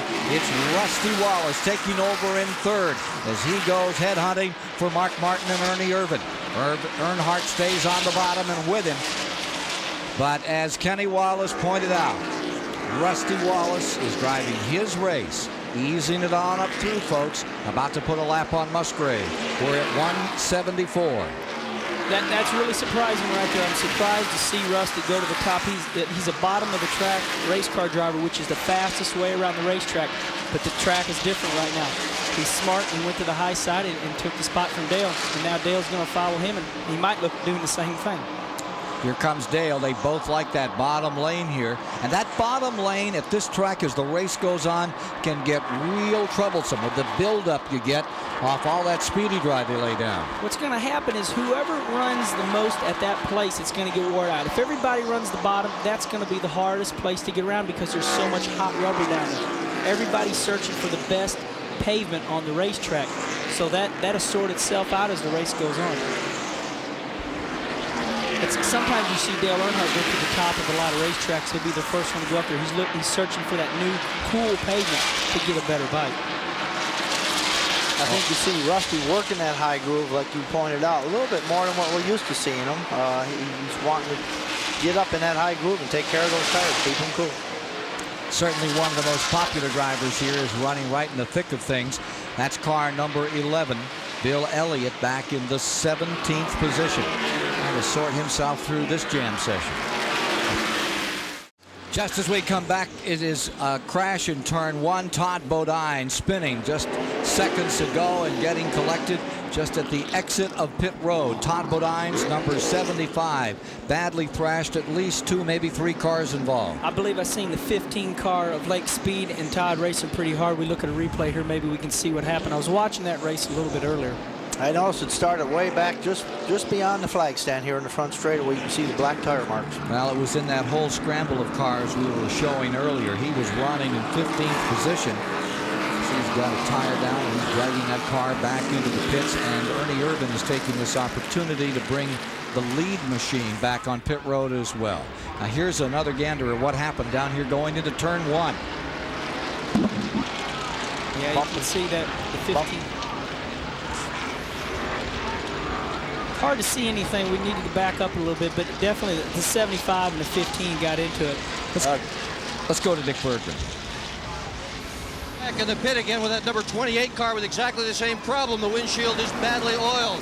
Everybody up and down pit road is going to take 4 tires on this stop. They've already got right side tires on Irvan's car. They got 2 All-Pro guys on that team, but what a nice pit stop. 18-8. Ready. Martin has already got the right sides on, left side's going on. There is a problem on the 6 car. He will be coming back in the pits next lap. Seems that he has a throttle sticking, and I can tell you here at Richmond, Mark is taking a little bit of different groove. He is not driving it in nearly as hard over those last few laps. They're going to go under the hood. Possible linkage sticking on the air cleaner. That doesn't sound very good for him. This is the one place you don't want this, and maybe Martin. Jesus, it's going to be a terrible time. You certainly don't want that happen anywhere where you have to get off the throttle as much as you do here and use the brake. It's a bad situation when the throttle hangs up. So here he comes on the pit road. A little extra work to be done on Mark Martin's car. This could be a critical time for him, so we'll stay right with him as he pulls on. We see that Jared is in, Sachs is on pit road, Andretti, Michael Waltrip. And there you see the car all the way at the top of pit road. Car number 6 is in there, and they're ready to go under the hood. Of course, very fortunate for them, they did catch it on a caution track. Yeah, they are. You know, the throttle linkage is such a simple part of the race car. It's always the story. The nickel and dime parts give you the problem. It's very easy. It's a lever, put in a little bit of grease, and evidently, you know, sometimes when you wash these cars, every time you get back home, you get some of the grease out of it, and maybe, you know, the adhesion is getting.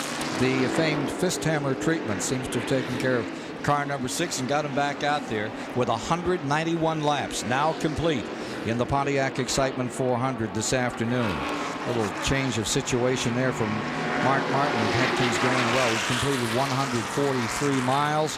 156 left to go to call this one a day. 400 laps the distance. You're watching Ernie Irvan's Ford, number 28. And I think Randy Pemberton has more to tell us about that pit stop. They may not have found the remedy.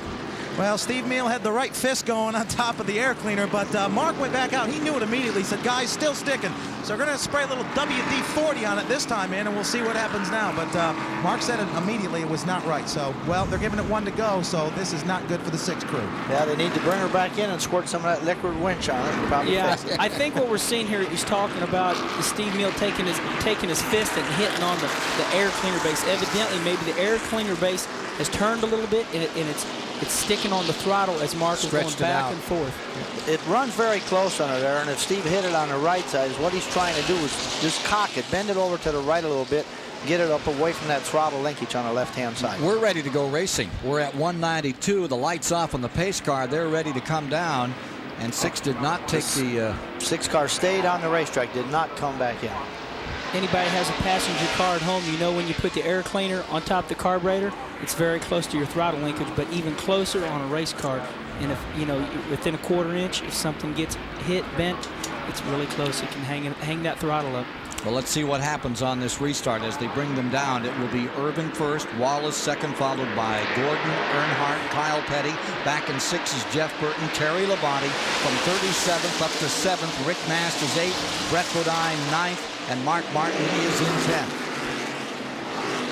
Clean starting away. And these restarts, with the weather as it is today, just a bit on the cool side, are critical, David, on these cars. tires. Yes, they really are, because they're not heated up yet. And as you've seen on that restart, the 4 car did spin sideways a little bit and had to get off the throttle and back on it. This is really sometimes a fun part of a race. You've been out there for 80 laps. Your tires are slipping and sliding. You get to put on these new tires. It feels like $1 million race car. We'll end up getting about 30 laps in this, then we'll be back to the same old thing. But right now, the cars are a lot faster, and it's a lot of fun on new tires. Watching Sterling Marlin, if you're just joining us, he's a couple of laps down, had trouble early in the going, getting a spot back from Jeff Gordon. He's got to wheel by both Ernie Irvan and now Rusty Wallace in second spot to make up a lap and hopefully find himself a caution. Get a chance to circulate around this 3/4-mile track and try to bring back another. It's happened before. Richard Petty one time made up 7 laps and came back to victory. But it's much harder these days, David. Yes, it is. It's very difficult today. I recall the time Richard done that right here at Richmond. Yep. In fact, I believe one time he was as much as 13 laps down and won the event here. Back straightaway, tightening it up for first spot. As you see the 28 car of Ernie Irvan under heavy challenge from Rusty Wallace out of 4. Around a complete lap 197. Dave Marcus, Kenny Wallace by. I'm Ken Squire this afternoon with all the excitement of the Pontiac Excitement 400 on TBS. We'll be coming next to you from Charlotte, North Carolina, 600 late on that Memorial Day afternoon. Hope you plan to join us for that one. Got to go some to stay with the intensity of this battle. No one has let that leader get away. Oh, we've got one in the wall. Nemechek in car number 41 and turn 3 slides along the outside. He comes into the main straightaway, picks it up, and there is no caution. There you see the Meineke number 41 that took that high slide through 3 and 4, gathers it up and keeps on scooting. Didn't appear as though the car had any right side sheet metal damage as it went by in front of us here, so I think he just got up high and got up in those marbles. He had a handful, and believe me, he's gathering everything back up now and collecting his thoughts. He came very, very close to that wall. Don't you know how it feels, Kenny? Just you can feel him drawing up on that seat, can't you? Everything passes by. You're going in that corner, and you know you've lost it, and when you gather it back up, it's like cold sweat coming over you. Do you say, what a marvelous driver I am, or you say, thank you, Lord? You want to tell everybody how you saved it, but in your mind, you know God was helping you. Halfway in the race. 200 laps down, 200 to go in the Pontiac Excitement 400 as Ernie Irvan sets the pace with Rusty Wallace, the challenger. Jeff Gordon, the youngster, lying third. More in a moment. That's just part of the some 70,000 plus gathered together on a lovely day here in Richmond, Virginia. And we've got a spin and a spill as we come back to you at lap 206. Bobby Labonte has looped it in turn number 4. He gathers it up and comes back. I don't know how much damage. He took some damage. He got pretty darn lucky there. That was great, either driving or I don't know. But he was just fine. He spun out in front of everybody and he took right off. But he did take a punch in the door on the right side. That panel on the right side is indented. Somebody got a piece of that number 22, and the caution is out again. That is the 4th caution of the day. It comes at lap 208. We're showing 208 as it comes out for the 4th caution. So after we were caution free for better than 120 laps, we're beginning to pick them up again. What's happening out here at mid-distance? Getting a little over anxious on these restarts, guys? Well, they're getting lapping pretty quick, don't you think, Dave? Well, yeah, that, but you know, you're coming in, you get fresh tires, and man, that car feels good compared to the way it was before on those hot tires. And everybody gets a little eager, and you know, they're going to get to the front. It's just a good feeling race car, a confidence builder, and you get in trouble sometimes. Yeah. All the leaders are back on pit road. And let's go to Dick Berggren as they all come in. Well, Ernie Irvan is in, and so are the other leaders. Number 2, Rusty Wallace in second spot, pitting just up pit road here. The front 28's on the top, 2's on the bottom. The front tires are absolutely smoking on Irvan's car. The brakes are very heated. He got beaten by Rusty Wallace out of pit road. Wallace beats him out. So the hood is up on the 6 car. The what? The hood is up on the 6 car. They probably are working on that throttle, spraying it with liquid wrench. And trying to get that thing so it'll perform again. There you see Harry Gant. He was in the pits for an hour and 20 minutes, really in the garage area, trying to get it. Here's the number 6 car trying to get itself back on track as Mark Martin comes out. Sticky throttle in that car. Now Sterling Marlin comes in. Musgrave, Jarrett, Schrader, Jeff Bodine, Michael Waltrip, John Andretti, all on pit road. You know, I believe the 22 car, Bobby Labonte, that dent was seen in the right side. I believe that happened earlier at the top of the race. When in that first incident? Yeah, I think Harry Gant kind of sideswiped his door there. Took a piece of that one? Yeah, that was in there earlier. I in that earlier crunch? Yes, it was. All right, then. So he just got around, but he didn't take any damage that he hadn't already received. Morgan Shepherd done a great job of getting high there and getting his car stopped to keep from running into Bobby Labonte. Well, here's Harry Gant in his last performance in this race at Richmond. He will be back here in September. Hope you'll be here, too. And you're watching as, again, Mark Martin comes about, and they continue to work on his car, cleaning the windshield. Now they're doing some tire change work. You know, this race, guys, is almost a duplicate of what we had here a year ago. Remember, this was the race. Davey Allison won his last race, and he fought with your brother the whole deal, and it was the 28-2. Now it's Ernie Irvan out there. But it looks a great deal like what we saw 1 year ago on a day similar to this. I think that says a lot about a combination. Davey Allison, one of the greatest race car drivers to ever live, but still the 28 car has a great chassis setup. They kept good pit notes, and here they are up front again. Exactly right. That's where your notes definitely come in handy. I mean, you got to keep them, got to keep the chassis under the race cars. These race cars don't come back every week, every year and get lucky, do they, Dave? You got to keep notes just like a professor would a scientist. When they go back after this race, they'll put the car on scales which will weigh every wheel. They'll write down the precise weights. They'll have everything. To the springs, they'll come back and unload them. That's exactly right. Everyone keeps very good records. Of course, that doesn't always mean they work when you come back, because there may be a change in tires, weather, the track surface, and things like that, but you still have to keep good notes. Riding with Mark Martin out here as he tries to get this car to perform back at the level it was. He's still in the lead lap, but he's being shown the tail end of the lead lap, back in 6th spot. And let's get a comment from Randy. I'm just saying, guys, you got to realize what goes on in these pits. After caution's over, there's like 8 guys working on tires for Rusty Wallace's crew. I mean, these are the guys that make this car hook up and go. Rusty is an excellent driver, as well as many of these other guys out there, but it's the work that goes on in here that makes these cars click, and Rusty's certainly clicking today. Yeah, he is right back in the top of the line here. There he is, showing up on the top of the leaderboard. Rusty Wallace. Be green flag this lap by. Yeah, there's a shot of Labonte just getting out of shape. Looks like Jimmy Spencer might have been on that one just a little. They had trouble up there in 3. We're back under green. This is lap 2:14. They're working with Wallace for the first time today out in front. Ernie Irvan in 2nd, up on the outside, followed by Gordon, Kyle Petty, Dale Earnhardt 5th, Brett Bodine, Todd let's see, that would be Jeff Burton in 7th. And then Terry Labonte in 8th, Rick Mast in 9th, Mark Martin is 10th, and Musgrave in 11th. You know, we got 10 cars on the lead lap here.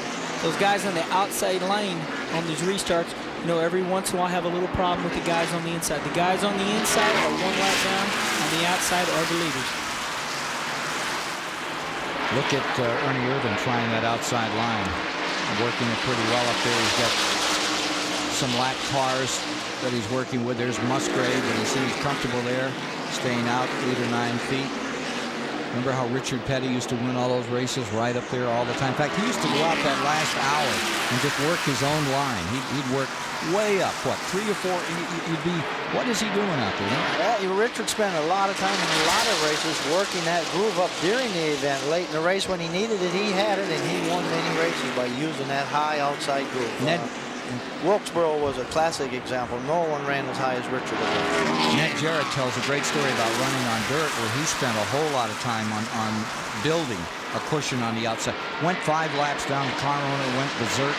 Then when it was time to go, went right around. I think he won by 2 laps that night. That's what we were talking about earlier. That's a veteran. He knows that. It's experience and patience. He gets that groove that he wants, so when he needs it later, he's got it. And you can still do it on asphalt. That's the key here. That's how subtle this game is.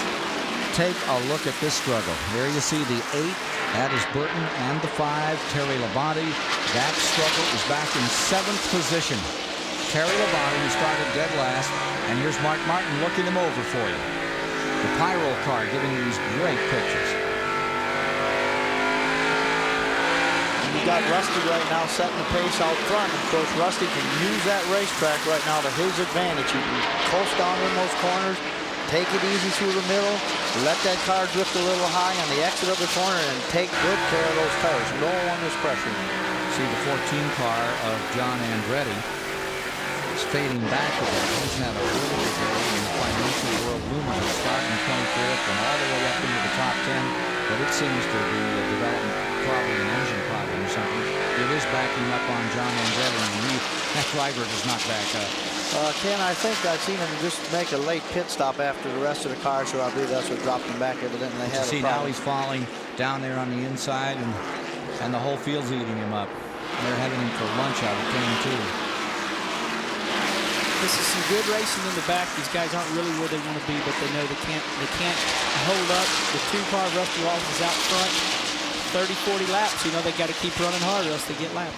Dick Berggren has a thought. Well, if the mark of a good team is that they are never satisfied, consider Jeff Gordon's to be an excellent team. They have complained all day that that car is not fast enough. Yet all day the car has run 3rd, 4th, always in the top 5. They've continued to adjust on every stop. Gordon has no specific complaints. They're still working on it, and they still think there's more speed in it. The interval between 1st and 2nd is a couple of seconds as you see Gordon back in that 3rd position. He was 32nd just last week after that big crash, but at Daytona, 4th place and led a few laps down here. Talked to Ray Everham this morning, seen him carrying some springs through the garage already at 7 o'clock. I said, Ray, it's too late for that. He said, no, it's not. He said, we're making a change. We had a little bit of a problem in the corner. We're going to change the spring on the car. We think it's going to help. He said, what's your opinion? We talked about it a second. I said, I believe, Ray, you're going the right way. It looks like it is working for him. Ray Everham, the crew chief on the car number 24. Apparently it did go the right way.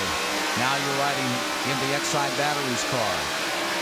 Jeff Bodine giving you these pictures from the 25th position as he looks up. Sterling Marlin and others deployed just in front of him with 225 laps complete.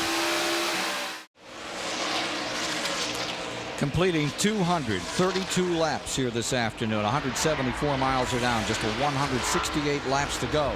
Rusty Wallace up in front, and hey guys, that liquid wrench slickest move award. How about Wallace slithering out there in front of the opposition, number 28, Ernie Irvan off pit road. You got any other nominees? Well, I don't know right now. You're not allowed to vote on that. I can't vote on Rusty. He's my brother, but I'll say one thing. Rusty Wallace has not led a lap up until this point. The point is that his crew got him out of the pits first, put him in the lead, which gave him 5 bonus points, which is really important towards the end of the year championship. His crew has got him in the lead, and he's run off right now. Very important. That was an important pit stop and a good move. And like you pointed out, Kenny, there's 5 points. I mean, if you do it every race at the end of the year, that's an extra 155 points that you would not have had. And that's unbelievable. 155 extra points if you can lead a lap every race. That's sort of like getting to run one race that no one else got to run. Well, here you see the man in 2nd place. That is Ernie Irvan. What a run he had at Rockingham. 5th last week. How about last week in Rockingham, Ernie Irvan? You know, the way I looked at it, we had a fairly bad day down there. Got caught in the pits one time and they lost the cylinders. We wound up 5th. That's what it takes to win a championship. Have a bad day, turn it into a top 10. So we're going to turn that top 10 into a top 5 and go home with our head standing up high and work on the next one. Now here's part of the story on Ernie Irvan. Under caution, it appeared the brakes on the number 28 car were glowing. And perhaps is that why he might be drifting in the turns a little out there, David? Could well be, Ken. Maybe they did ball that brake fluid a little bit and are just trying to get, let it cool back down, not burn those brakes up. Because once you overheat them and burn them up, you can destroy the brake rubber O-rings, and if you do that, you have to come in and fix it. There's no cure for that other than to disassemble it and fix it. That's right. This is one of the biggest braking racetracks besides Martinsville, Virginia. This track is hard on brakes. When you watch the cars, you see those big ducts in the front. What I mean by ducts is those big openings in the front of the race car that's trying to feed air and cool these brakes down. But you are allowed 32 square inches per wheel on the front. Most teams run 3 3-inch brake hoses to those brakes for cooling. Does it work? It helps. How much more would you like? Take the whole front off like a modified? I think is what we'd like to see is maybe the 32 square inches is okay, but we'd like to see 4-inch hoses. I think that would add a little more safety factor to it, allowing you to get more air to those brakes. I believe Dick Berggren has something for us. Well, to answer the question on Ernie Irvan, Ken Squire, the brakes on that car are fine. He is using them hard, and they are glowing, but they are still there. The problem is they got a set of tires that they just don't like. It shows up in the driver's seat of his pants. Irvan says the car doesn't feel good, and it has shown up on the watch as well. Now, the real question here is, how, with these radial tires, is it possible to get a bad set? You walk up and down pit road and talk to a dozen drivers, a dozen car owners, a dozen tire experts. They'll all tell you it happens, and none of them can tell you why. But Ernie's got one right now. Bad set of tires.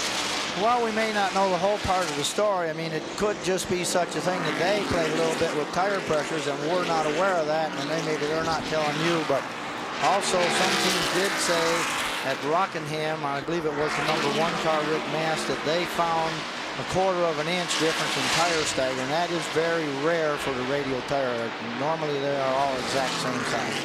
Right, you know, and when we're talking about tire starter, we're talking about the circumference difference between, say, the right rear and the left rear. And what these radial tires do, they have a set circumference. In other words, if you measured the left rear, it would be 87 inches around, and if you went to the right rear, it would be 87 1/8. That would be 1/8 inch of what we call stagger. And if anybody can keep that consistent, that's great. But these tires are made out of rubber, and they do stretch somewhat. Well, on the bias-ply tires, that was always a problem. However, since we've gone to the radial tires, you don't see nowhere near as many teams measuring the tires anymore, because we find week in and week in, day out, that these tires are very, very consistent. We don't see that much change.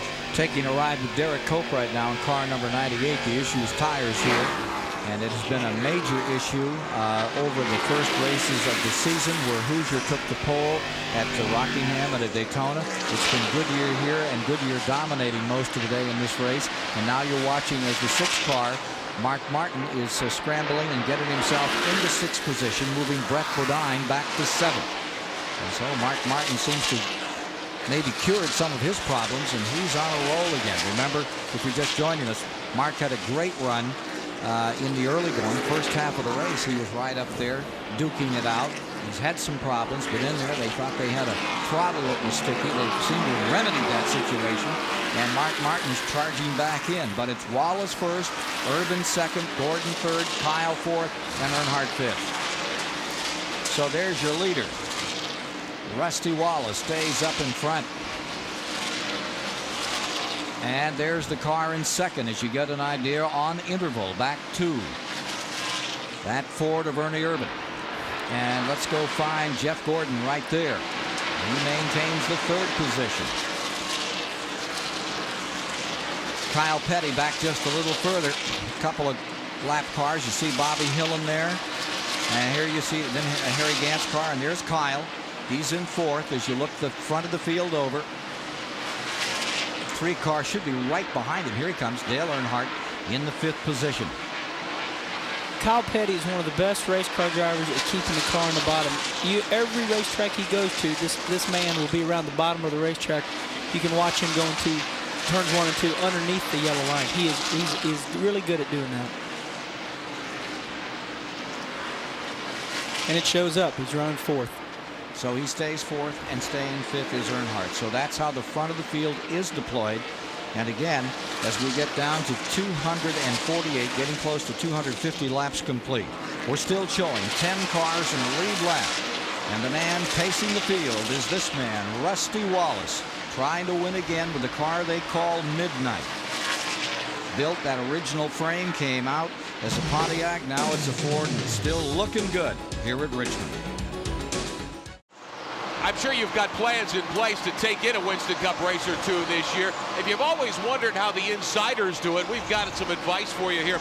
Brand new directory is available, and we'll tell you how to get one in a few moments. It's got maps of all the racetracks on the Winston Cup Tour. It's got indications of where to go for hotel information, tickets, travel to and from the racetrack, and entertainment ideas that you might like to enjoy on your weekends when you visit the Winston Cup racetracks around the series here. Now, this is available from a 1-800 number. We'll tell you more about this in just a little bit of time here. There it is, in fact, on our screen. 1-800-RACE-345 is the number to call. You can pick up one of these brand new, the official Winston Cup NASCAR directory for all of us fans who like to travel to the races. It's just jam-packed with driver information and a whole lot more as you make your plans to travel the Winston Cup Tour this year. It's really something. If you're going to go to Charlotte, for example, in May, we'll be there at the end of May for the Coca-Cola 600. Here's a map on how you can get to and from the racetrack if you've never been there before. Put together by Bell South Advertising and Direct Marketing in the South. And again, there's the phone number, 1-800-RACE-345. We all have our favorite restaurants around the Tour. Ken Squire, we visited one of those places last night, didn't we? Yeah, the page I like the best is the blank page. There's a blank page for every track where you can write in, where the radar is when you're coming in and out of town. That's right. You get caught every time. 1 8/10 of a second. The interval between first and Mr. Lucky. 1 8/10 of a second. Look at Rick Mast. Gee, what a day Mast has had. Remember, he started well up in front.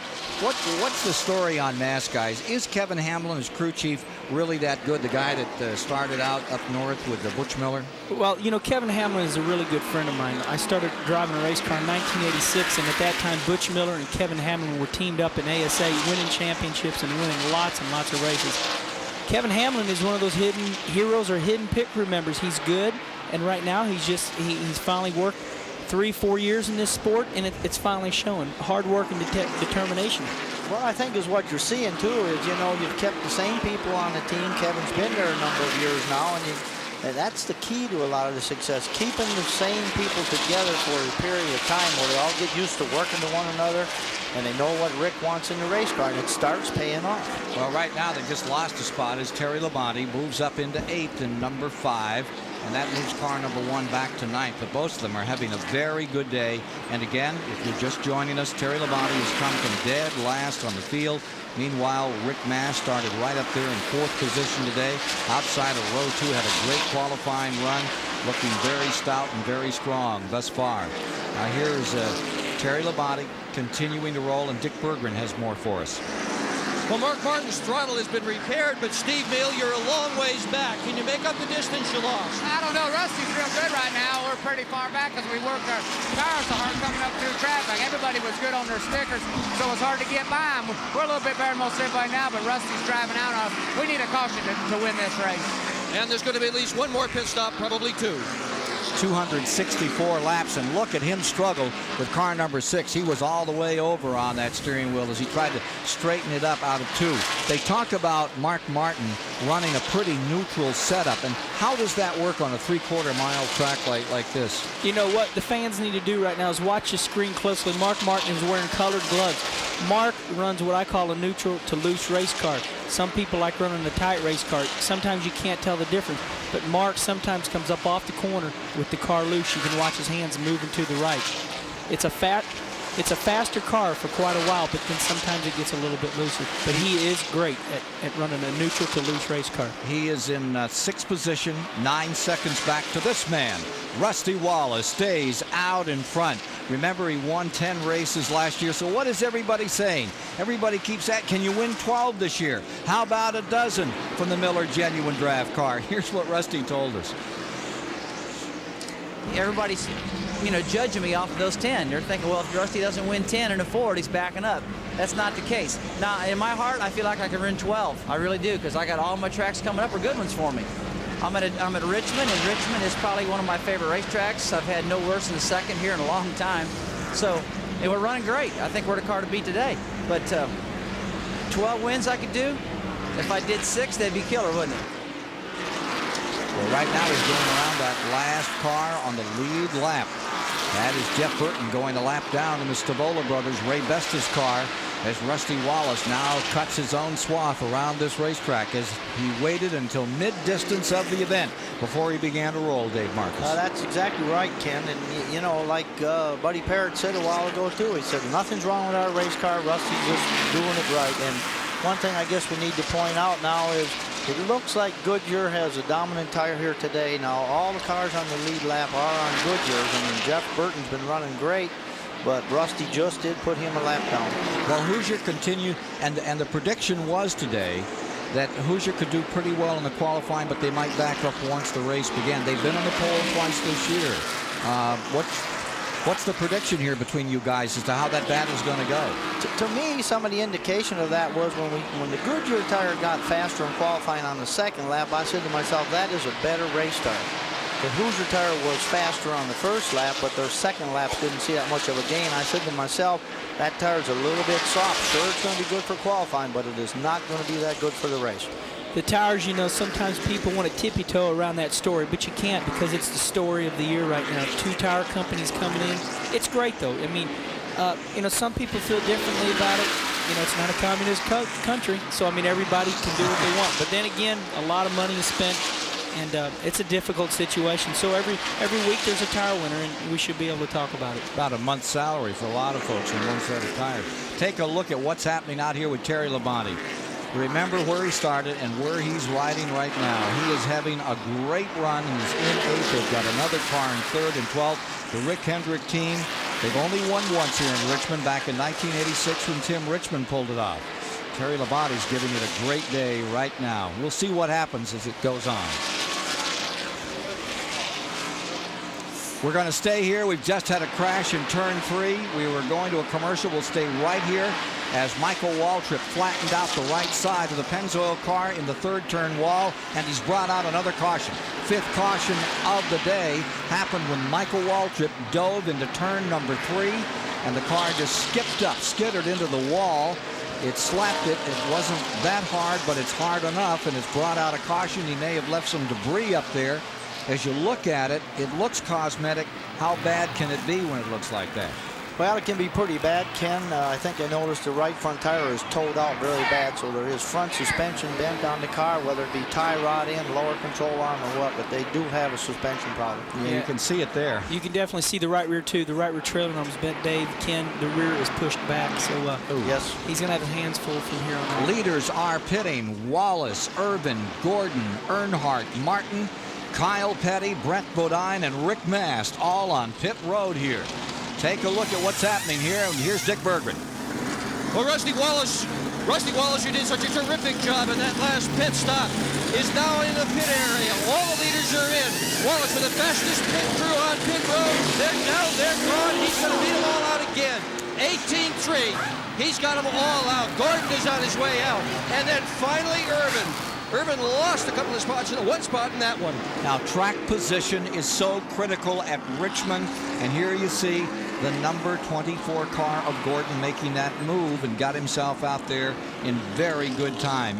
The fastest stop, again, was Wallace, but a position picked up by the car of Jeff Gordon. The Ray Everham team did a heck of a job for him. Exactly right, Ken, and of course, like you say, Rusty beat him out, but I talked to Ray Everham at Daytona about that. Well, hold on, he lost a tire. There's a tire rolling off, and no wonder the pit stop was so good. They're short a tire. Left rear. Here it comes.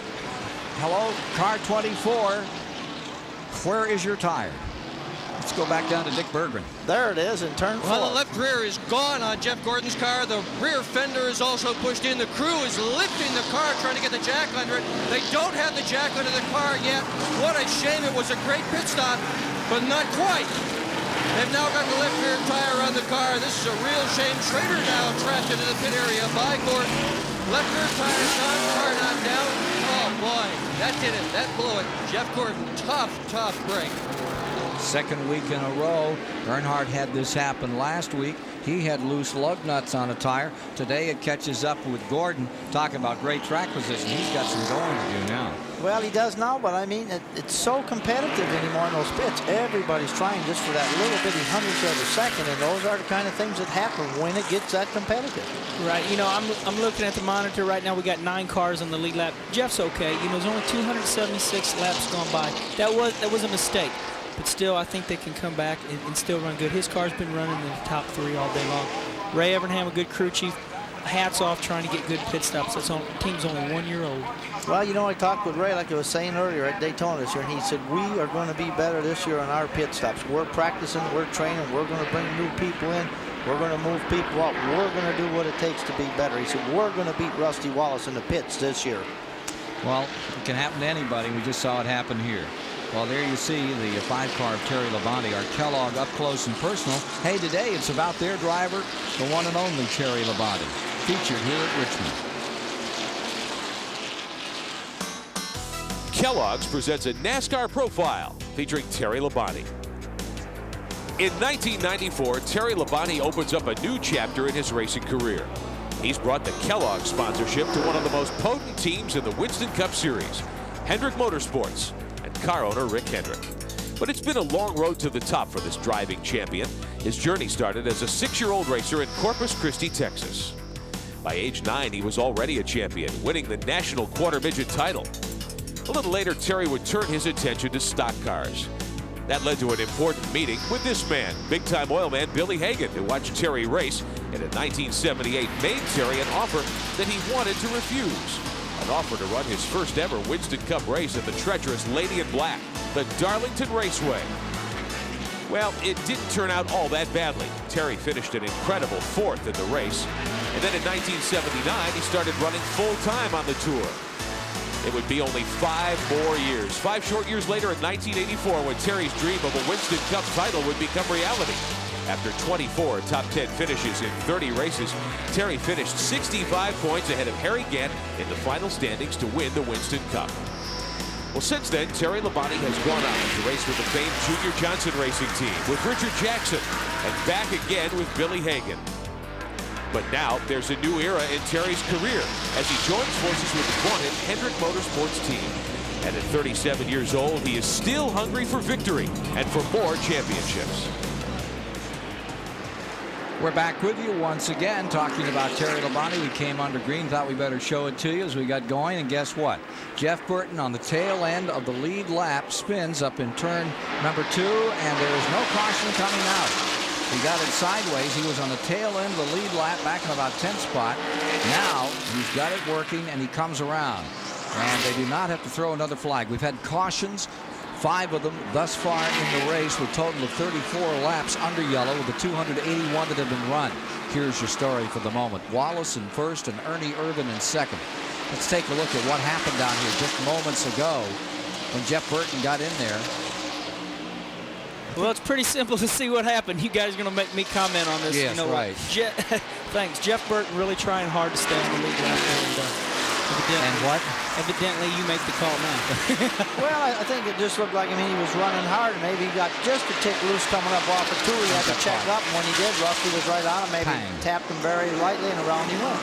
How about Ernie Irvan down to the inside and taking over the lead another time from Rusty Wallace? You see that move right there? That's a vintage, great move. I think that yesterday in the Busch race, a lot of veterans, Ernie run Rusty high, getting in the corner, getting him in the marbles a little bit.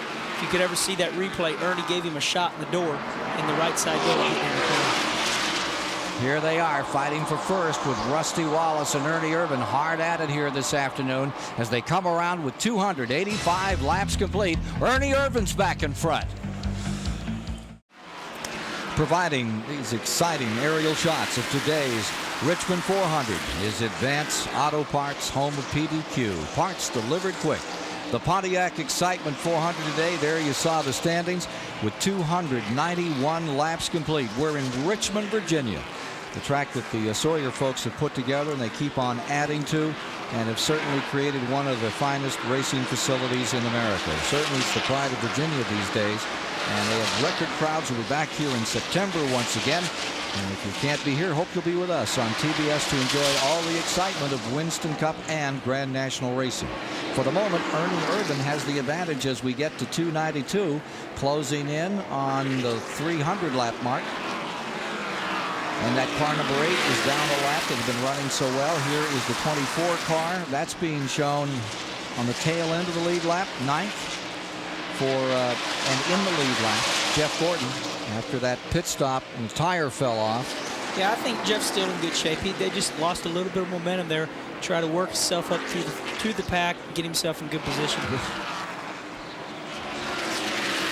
So he's getting down to about 105 laps to get himself a shot at getting back into this thing. He took a swipe at Rusty there on the front straightaway. Definitely did. Here's Ernie Irvan out in front. Real advantage for him. Remember we were talking about those brakes getting hot a little earlier? Really can, and I think, you know, you've seen Ernie behind Rusty. And of course, we've made it aware his brakes have been glowing red. Now he gets good, fresh, clean air out front, and it will give him an opportunity to cool those brakes down. There's Bobby Hillen, and he's in trouble. The Heilig Myers car number 90 easing up, and car number 90 coming onto pit road. Bobby Hillen. The Junie Donlevy car, which comes from right in the Richmond area, the driver from Texas, Freddie Fryer, now the crew chief, and they're in doing some work on that one, checking over, looks like the left front. You know, Dave and Ken, I don't want to touch on it a whole bunch, but it seems to me we're having a lot more flats than I've ever seen at this racetrack. What do you think, Marcus? Well, some of those could be due to tire pressures. We don't know what the crews are doing with tire pressure. If they're running those things a little bit too low, they're getting a lot of heat in there, maybe causing a flat tire, maybe destroying the sidewall. We talked, I think, earlier about the fact that they would run those tires, and we might see some of those top teams backing up first 10 or 15 laps after a caution when they threw on new rubber as they keep that tire pressure low, and then we'd see them pace themselves and come back up through here. Well, they'll definitely keep adjusting it, and they'll go lower and lower and lower until finally they get in trouble with it, and then they have to back off from it. And I think last year Rusty pointed that out one time. He had a flat, and everybody said, well, he blew a tire. He said, I didn't blow a tire. He said, we just got not enough air in it. We just got it too low, and it was our own fault. Take a look at this battle for fourth place as we fade back to fourth and watch Brett Bodine trying to hold off Earnhardt. Earnhardt's been running a very steady pace. It might be interesting to know from his pits how they're feeling as we get down to 100 laps to go in this event. Brett Bodine is doing well, but what about his little brother, of whom he's very proud? How is Todd doing, Brett? He's a fast learner. We saw that in the Busch Grand National Division. Very little experience, and still was a competitive and championship contender. It won't be long, and he'll be in the same position in Winston Cup. How good is he? Is he as good as you? Is he better than Jeff? Is he how do you guys look at that? I think Todd has taken what he feels is the best out of both Jeff and my race styles and the way we approach racing in general, and put it to good use. Did you notice, Kenny Wallace, that he never said that his brother was better than he was? Well, I'll tell you what, I got a lot of respect for the Pemberton. But you never ask a driver if somebody's better than you. Never. And if he tells you he's better than you, then he ain't a racer. Yeah. Maybe it's what you should have asked, Ken, was, well, what are you saying? Is he better? Yeah. Well, there's Brett Bodine looking as good as anyone out here in fourth position, with Dale Earnhardt trailing him by just about half a car length. Mark Martinstein is 6th, and Rick Mast is 7th. Terry Labonte is in 8th, and Jeff Gordon is 9th. Dale Jarrett a lap down in 10th, with 11th spot being shown to Schrader, and 12th is Bill Elliott, 13th Musgrave, followed by Lake Speed. Jeff Burton ends that 2-lap down. Then we get back to 16th, and Chuck Bown is there. Got Dale Earnhardt pushing Brett real hard right now, trying to get him to go a little high on the entrance into the corner, and when he does, he will definitely duck underneath him. As you watch Brett Bodine in car number 26, remember he is running 3 seconds down to the leader, Ernie Irvan, with Wallace in 2nd and Kyle Petty maintaining that 3rd position. A couple of tight battles also on the racetrack. Primary battle for the lead, and here comes Wallace, and there's the other one, and Earnhardt has made his move. Earnhardt slips down to the inside, and he is there for 4th. Around Jeremy Mayfield, and number 95 moves the number 28 of Ernie Irvan. Wallace is right there with him.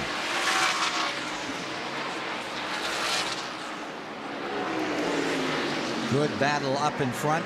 And how close is that 3rd place runner, Kyle Petty, who won his first race at Richmond, Virginia back in 1986?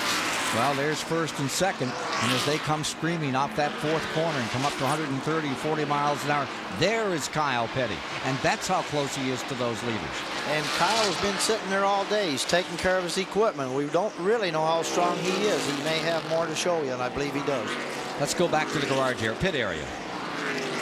Robin, you're having a pretty good day. You got the car running as best it has all day. Have you got anything for those 2 guys up front? I didn't hear you. Have you got anything for those 2 guys up front? Man, it's tough. That's 2 tough guys right there. Like I said, this is the best we've been, and even when we get good, they get a little bit better also. So You know, if it comes down to a short run, maybe we can adjust, and maybe we can out-adjust them. I mean, that's all we know. What about if you have to go all the way? It's real close. I think there's 3 or 4 cars that are going to go all the way. It's within 2 or 4 laps, which is 1 mile, which is 3/10 of a gallon of gas. I hope the guys in the shop did their homework on the fuel cell. We're about to find out. Look at this struggle in the lead. Wallace back on the inside. Ernie Irvan right with him into 3. Side by side for the lead at lap 3:08. There's a classic example of what we were talking about earlier in the race. Rusty did manage to get underneath Ernie, but now look what Ernie's found up on that high groove. He's actually beating him off the corners. Rusty goes underneath him on the end. Right, and that's real aggravating. It's easy to run up high. It's so hard to run low when somebody's on your outside. Watch what Ernie will do here. Ernie will keep Rusty bound up right there. Rusty's got to come off low. That's really hard on those tires.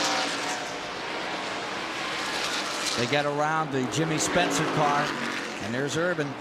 Pretty soon here, Rusty will make his mind up whether to get back in behind him or to get it done. Well, I think yellow's out. Got a caution on the track. I think we have more debris out there, and that will be the 5th time today we have seen yellow. Let's see. Coming to number 5. Keep swapping that lead between these top 2. We've had 10 lead changes among 7 drivers today as they come back to the line, and at lap 3:10 go under yellow for the 6th time. 6th time we've seen caution in this race, which is about average for the event. This is where it's showdown time. There's 90 laps to go, guys. And fresh tires, a full tank of fuel. It will be interesting. And that's what I was going to comment. If Rusty keeps working underneath Ernie like that, if Rusty's going to heat those tires up, he will be forced to probably drop back. But now that's going to change with the pit stops coming up. Here's the pit stops. You know, you got the 28 to 2, the 42 to 3. These are the best in the business. And Mark Martin has worked his way back up there. And this is going to be an opportunity right here for the Jeff Gordon and the DuPont team to cover that mistake up they had the last time. Leaders are in. Wallace, Irvan, Petty, and top 4. Martin comes in. Gordon comes in. Let's see what happens here. Let's go to Randy.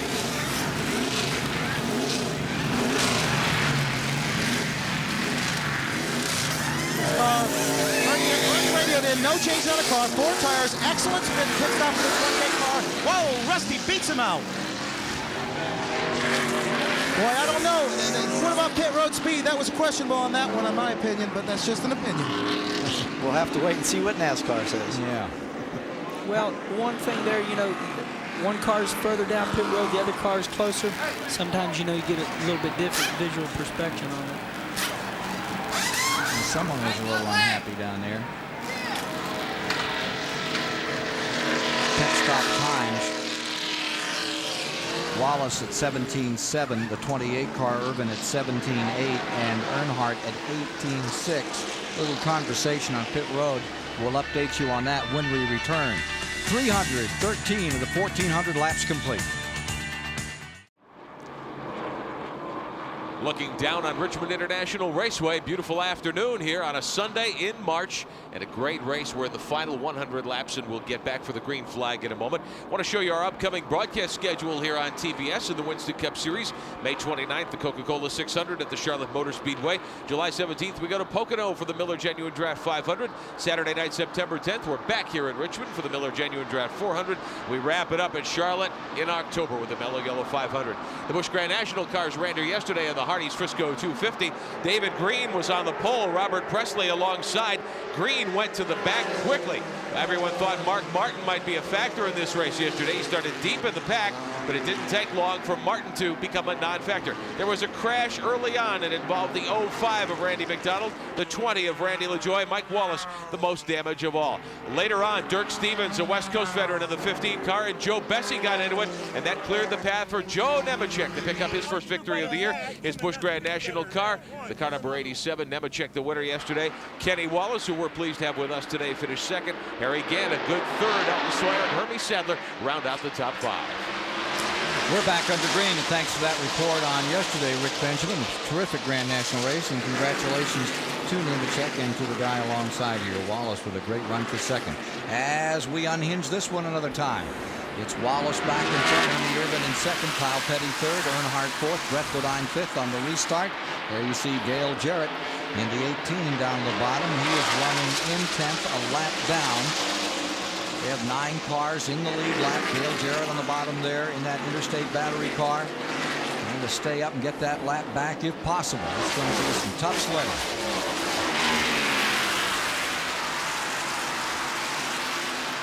We still have 30 cars on the racetrack yet after 300 laps of racing. Are those cars durable or what? Says a lot for these teams. A lot of preparation being done right now. It all comes down to this right here. We got about 81 laps left, and it's showdown time. Says that our garage reporters probably had a chance to catch up on his nap. He had a siesta out there all afternoon. Johnny Hayes. Yeah. Where is Johnny Hayes? There's Rusty Wallace. And here's Rick Mast in the car number 1, back in 7th position. And look at Terry Labonte right there in 8th with him. What a job Terry Labonte has done today, although he's in trouble right now. Is on the outside. Mark Martin is trying to take a spot away. Martin pressing. There you see Ted Musgrave in the car that's set on the pole. Musgrave is back in the field. Being shown in 12th position at the present time, but a real good run for the Family Channel car.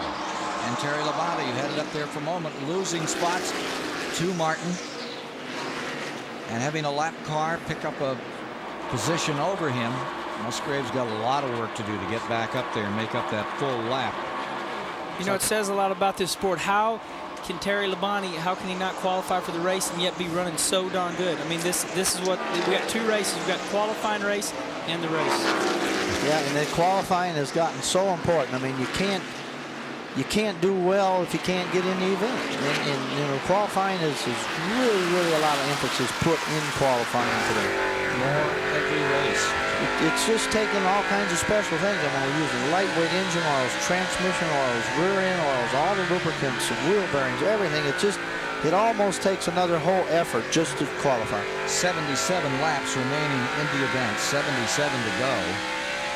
As we watch again the 28 car pulling up, and here's Rick Mast maintaining that run that he has today, holding on to 7th. You see Mark Martin right with him. Hey, we found Johnny Hayes. Let's go down to the garage area. John? Yes, Ken, I have Jeff Bodine. Jeff, you pulled her in. What happened, bud? Well, right from the start, just a bad day. Got run into, spun around. Every time we pitted, the caution would come out right after that. And then finally, the end of the crankshaft broke off. One of those things, it happens every once in a while, but, you know, why me? That's what you ask. But it's just a freak thing. But, you know, this really hurts. We were doing pretty good in the points. You know, we were behind today, but we're trying to get a finish out of it. And, you know, the X-Side Thunderbird was running good. We made some adjustments after those accidents and really got going pretty darn good, but going home early. Okay, good luck next week. Okay, see you. Yeah, Jeff Bodine was 9th in points coming into today's race and going home early. Tough day for him. Got to be a tough day for you, Marcus. It's tough. I know Ken before the broadcast, he said just relax and be yourself, but it's pretty hard to do. I don't have no steering wheel. I don't have any wrenches. Well, I wish you well when you move on to that next race coming up at Atlanta. That's just a week away at March 13th, the Atlanta Motor Speedway in the Purolator 500 and the Busch Light 300. That's March 12th and 13th. You like that Atlanta track. You've run well there. You've had some great finishes there. It's a great racetrack, and I've won an event there in the K&K Insurance Dodge. I've had some good finishes there, so we're looking forward to that. Well, I hope you have a great one coming up in Atlanta. Dave Marcus and Kenny Wallace with us. Let's get back down in the pit area. Well, we'd like to try to clear up that last pit stop. Rusty Wallace had an excellent pit stop. So did Ernie Irvan. Now, Rusty beat him out. I questioned pit road speed. Here's a replay of what happened. The story that I'm getting is NASCAR is not timing the last 2 pits as we head into turn 1. So obviously there goes Rusty by. Last 2 pits, he beat him out onto the racetrack. No question about it. So if they're not timing the last 2 pits, Rusty was totally legal. You know, what you got to do is you got to be savvy in this sport. And if you qualify good and you get your own pit selection, you select the pits. There's markers where they time your speed. You get in between those and they can't time your speed. So that's one story that is pretty critical. Definitely is. Kid, he's really learned a lot, hasn't he? Yeah. Just sitting up here 330 watching. down. Yeah. 70 to go today in the Pontiac Excitement 400. Back with you once again with 336 laps. Now completed, 64 to go to decide it this afternoon. The contest is up in front. You see Ernie Irvan up in front, Rusty Wallace in second. Take a look at how this transpired. This battle between a couple of Fords really putting it on here. Down the main straightaway, headed for one. You know, you see Rusty, Ernie got up underneath him, and Rusty, you know, late in the race here, you know it's late, but we still got a time left, and he didn't race him hard. Got him clean, and now he has him by 6 car lengths. There's the 28 car. And remember, that car won its last race for Davey Allison here on this track just a year ago, this event. Take a look at Brett Bodine, 26, having a great day for the Kenny Bernstein team. They're in 5th spot. You see that Mark Martin has pulled right in there, and he continues to slug it out. And I think we better change one thing with you. Rick Mast has gone into 5th. That would move Brett Bodine into 6th, and that's the contest you're watching here. Number 26, Bodine is 6. And the Mark Martin car, number 6, is running in 7th spot. Just behind him is Jeff Gordon. He is in 8th. A little further back, Terry Labonte. We've seen a lot of teams in the top 5 that have always had their share of problems running good. Rick Mastis is great. Brett Bodine's running great. This is a great battle up in front of us. Pyro camera giving us some great pictures out of Mark Martin's car. Here's Earnhardt in the 3, working Kyle Petty for 3rd spot. And talk about using the outside down here through the D shape. You see what happened there? The 42 car arced in so high, the 3 car couldn't get on the outside of him that lap. But now it gets on the outside of him. Earnhardt's been working that high groove. It seems like he's got it figured out, especially in 1 and 2. 3 and 4, he still favors the low groove. For 6th spot, 3 car battle. You're riding with the guy in 7th. Mark Martin just behind him. It's Jeff Gordon, and this is a 3-way struggle as the Pyro car comes back to the inside and ducks back in behind again. Backstretch. Mark certainly has to be careful. If he gets a little bit high trying to get Brett, Jeff Gordon's going to be underneath him.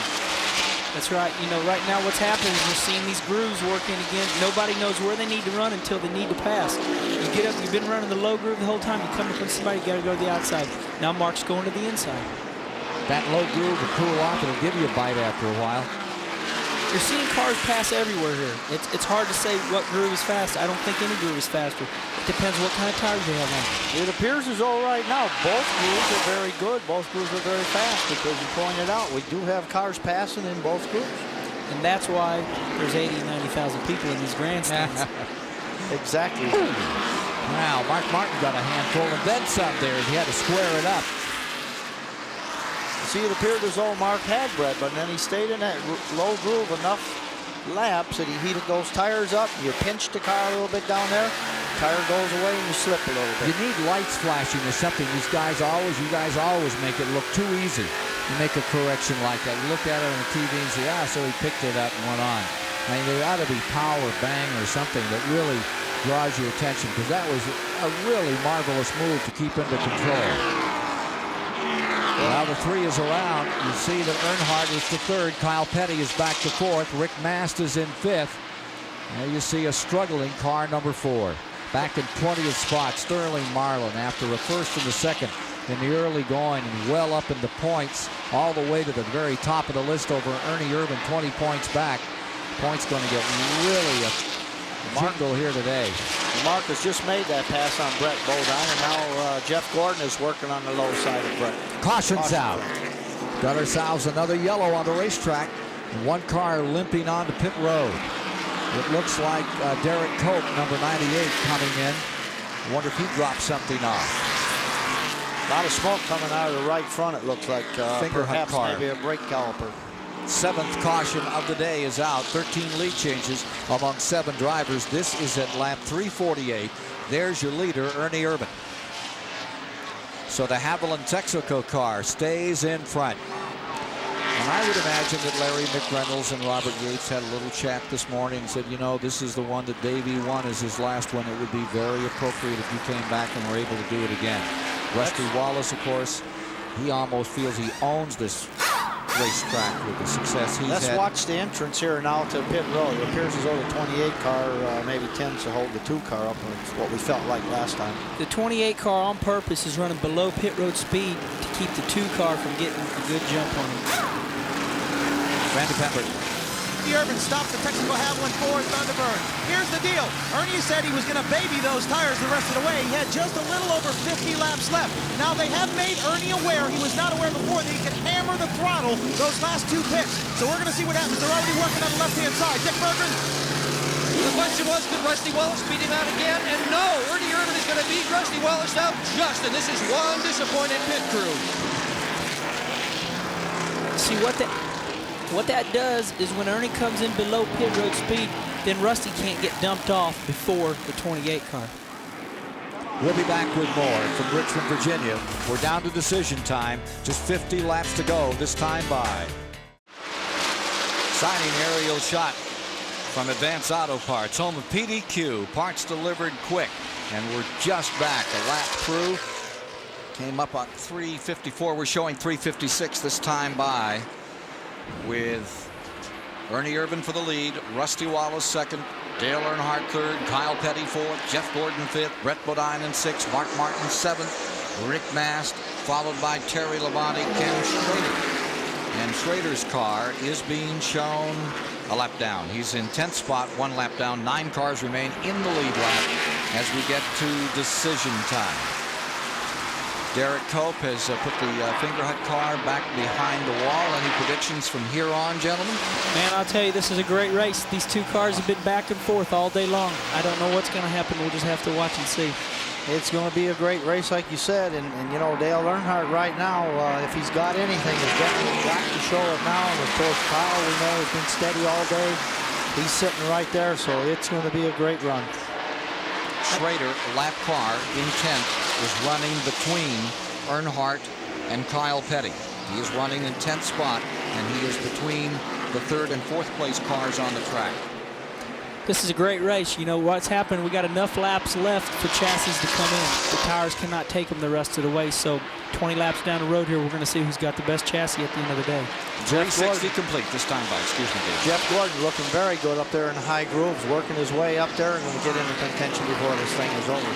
It looks to me, though, like those 2 leaders, Irvan and Wallace, are drawing away from the field right now. They are actually pulling away from Earnhardt by maybe a half a car to a car length a lap at this point. Right. Right now, you know, we're showing Jeff Gordon on the screen there. His left rear's all beat in. That was from the tire falling off. He was out of contention. The crew worked hard. They got him back into contention right now. But you're right, the 28 and the 2 pulling away a little bit now, but the 28 looks awfully strong. 28 does look strong, and of course, Rusty is pushing him very hard. However, the pace that Rusty is pushing Ernie, you know, it's a possibility their tires may go away a little bit quicker than the other cars coming up behind them. So I still think it's going to have a couple more cars involved in this than those 2 before it's over. Well, let's see how everybody feels about the end of this race. Who do we think is going to pull this one off? I think that it's going to be very hard to get around Ernie Irvan. I think that he's pretty determined. His car, although as I say that, I'm watching Rusty Wallace pick up about 5 feet on. I would say that with 363 laps down of this 400-lap race, Irvan is going to duplicate what Davey Allison did to the Robert Yates team a year ago. How do you feel, Dave Marcus? Ernie Irvan's car sure looks strong, and of course we've seen it run good in long runs today. I mean, like when he was behind Rusty, he would sit there for 20, 30 laps, and then he did have the power and the momentum to get by Rusty. So certainly he looks good and strong. And did you notice as those cars rotated through the corner, just then 28 car was able to stay low exiting the corner, coming off the corner. When you watch again, it seems like Rusty's having a problem keeping it right down on the bottom, coming up off of turn 2. Right there, he done a really good job, but let's watch this corner here. Maybe Rusty will try to correct that and arc the car in so we can get a better exit. Okay, see how the 28 car's coming up off the bottom there really strong? Yeah, Rusty does not seem to be able to stay as low off of 2 as Kenny pointed out as Ernie Irvan does. So you're saying that your pick is the 28 car to beat your brother? No, there's too many laps left. Right. There's too many laps left. Cars can get loosened up. Right, okay. Let's go to the pits and see how those guys feel about it. Well, 34 laps to go. If there's not another pit stop, which could change everything, I think I've got to go with the 28 car. I think once he gets a nice clean air out there, he'll baby those tires, and I think he can nurse it for 34 laps. But Rusty's going to be there too. There's no doubt about it. But I got to pick the 28. But I want to point out that Rusty is taking care of those tires now. We don't really know that he can't stay low off of turn 2. Rusty may just be taking care of those tires and keeping them cool. When he gets underneath Ernie, it's going to be over with. What about it, Dick Berggren? Well, Rusty Wallace has consistently run well on long runs, and we've got enough time left to go to call this a long run. I like Rusty Wallace's chances here. This car has won 10 times. Johnny Hayes? I tell you, I love Robert Yates and Ernie Irvan, but I'm going to have to go with Rusty Wallace. His experience here, his success here, I think he's holding something. I'm going with Rusty Wallace. Okay. The man who's picked it the last 3 times, Hayes says it's going to be Wallace here at the finish. He's running 4 car lengths back as you look at the 6 and 26. That's a battle that's taking place for 6th position, and for the moment it's Mark Martin. And look at Jeff Gordon fighting with Kyle Petty. 4th spot at stake. Number 42 on the high side, and Jeff Gordon nestles that 24 right down on the bottom. This is a great run. You know, for them to lose a tire on pit road, have to come back in next extra pit stop. The one thing that happens, you run good early in the race, you stay on the lead lap, and then you can get on that outside lane, go clear up to the front. Now, the one that lost that tire was the 24. If you're just joining us, Jeff Gordon made a sensational pit stop, a little too sensational. When he came out, a tire fell off. He had to go all the way around, fell to the bottom end of the lead lap, and he's fought himself back in it. Now, how about this one? Here's that 26 working again with Rick Mast. This is a struggle going on for 7th spot. These guys know it's coming down to the end of the race right now. Now they're starting to race like we've seen them start, you know, jockeying out early in the race. They're going to race right now.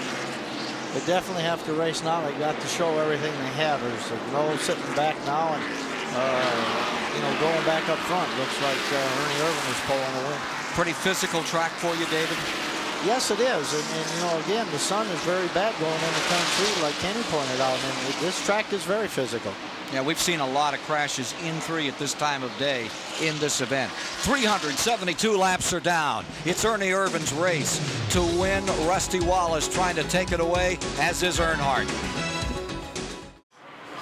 Joe Nemechek just took the slide for life across the infield grass and has brought out the 8th caution of the day. That provides us with another opportunity to see all the leaders back on pit road. A total of 9 of them expected to come in, and here they are parading down at 45 miles an hour. It's Irvan, Wallace, Earnhardt, Gordon, Kyle Petty, Mark Martin, Rick Mast, Brett Bodine on pit road at this time. And now let's watch that pit activity, and here's Randy Penn. Well, you talk about competitive sponsors helping each other out. The Haviland, Texaco Haviland Ford is now having the Pennzoil tires put on there. The Pennzoil rims on this car. Michael Waltrip, they were out of tires. The left sides are on. The car is down. Ernie leads. There's the race to come out first, and that one is won by Irvan. Wallace is second, and Rick Mast comes out third. What a great deal. I mean, the one car is still strong. Talk about track position with me, Dave Marcus. Track position in every Winston Cup race, so critical. But here we are with 378 laps complete. We're down to it, about 22 laps to go. That's what really counts right there. Exactly. I mean, it's the key. Now Ernie is sitting up front. I mean, he can get down in that corner in his line, and no one can force the issue on him. He can take care of those brakes. He can backpedal a little bit, you know, slow the guy down behind him and make his own entrance. It's the key. There's no doubt about it. Now, an interesting development here. Labonte stayed out. The 5 car has stayed out. So he's picking up some bonus points. He elected not to bring that car into the Hendrick stable. You know, I mean, you can look at that a couple different ways. He's at the tail end. He's the last car. He was the last car on the lead lap, I believe. And so let's see if he pits this time. I really believe he's going to pit. Yeah, he does. Noses it right down on the bottom, and here he comes. He got those 5 bonus points, so I think that's what he was doing. All right, we'll be back for the exciting conclusion of this Pontiac Excitement 400 from Richmond, Virginia, following these messages. Okay, we're taking care of business. We're with you right to the finish now. 384 laps have been completed. The Derek Cope car is back on the track. Running very slowly, but it's there. But the story is right here. Look at this battle. Here's Kyle Petty and Rick Mast, and they continue their own struggle out here as they fight their way out for 5th spot. That's a good one. Up in front, just as exciting for this 75,000 plus here at Richmond, Virginia today. Kyle Petty down the backstretch, and Rick Mast stays with him. Ernie Irvan stays in front, but just barely, as you see how far back those two are in their fight, in their quest to get up in front. Ernie Irvan, Rusty Wallace, 1st and 2nd. That's how far they are apart with 14 laps to go. Let's check in with our pit reporters as to those final pit stops in this race and what went on. Well, it was obviously 4 tires for Ernie Irvan. I mean, this team is saying absolutely nothing. They were thrilled to death to get him out first, but it's all over for them. They just got to sit and watch it. But they're not smiling. They're not doing anything, but they're looking forward to a win, I hope. Well, I'll guarantee you the crew at Rusty Wallace Garage is not smiling either. They cannot believe that they got beaten out of pit road on 2 separate occasions. The last round of pit stops, they loosened the car. The round before that, they tightened it up. It doesn't seem to matter. Ernie Irvan is pulling away. 3-car length advantage for Ernie Irvan. 2nd in the Daytona 500 after he led for some 70 laps. And here comes Gordon down on the inside. Jeff Gordon shoots the gap, and it's Gordon in the 3rd place. Earnhardt falls to 4th.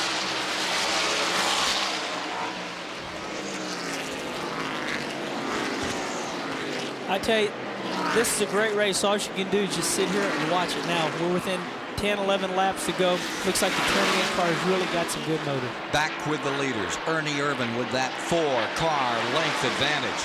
Finished 5th at Rockingham.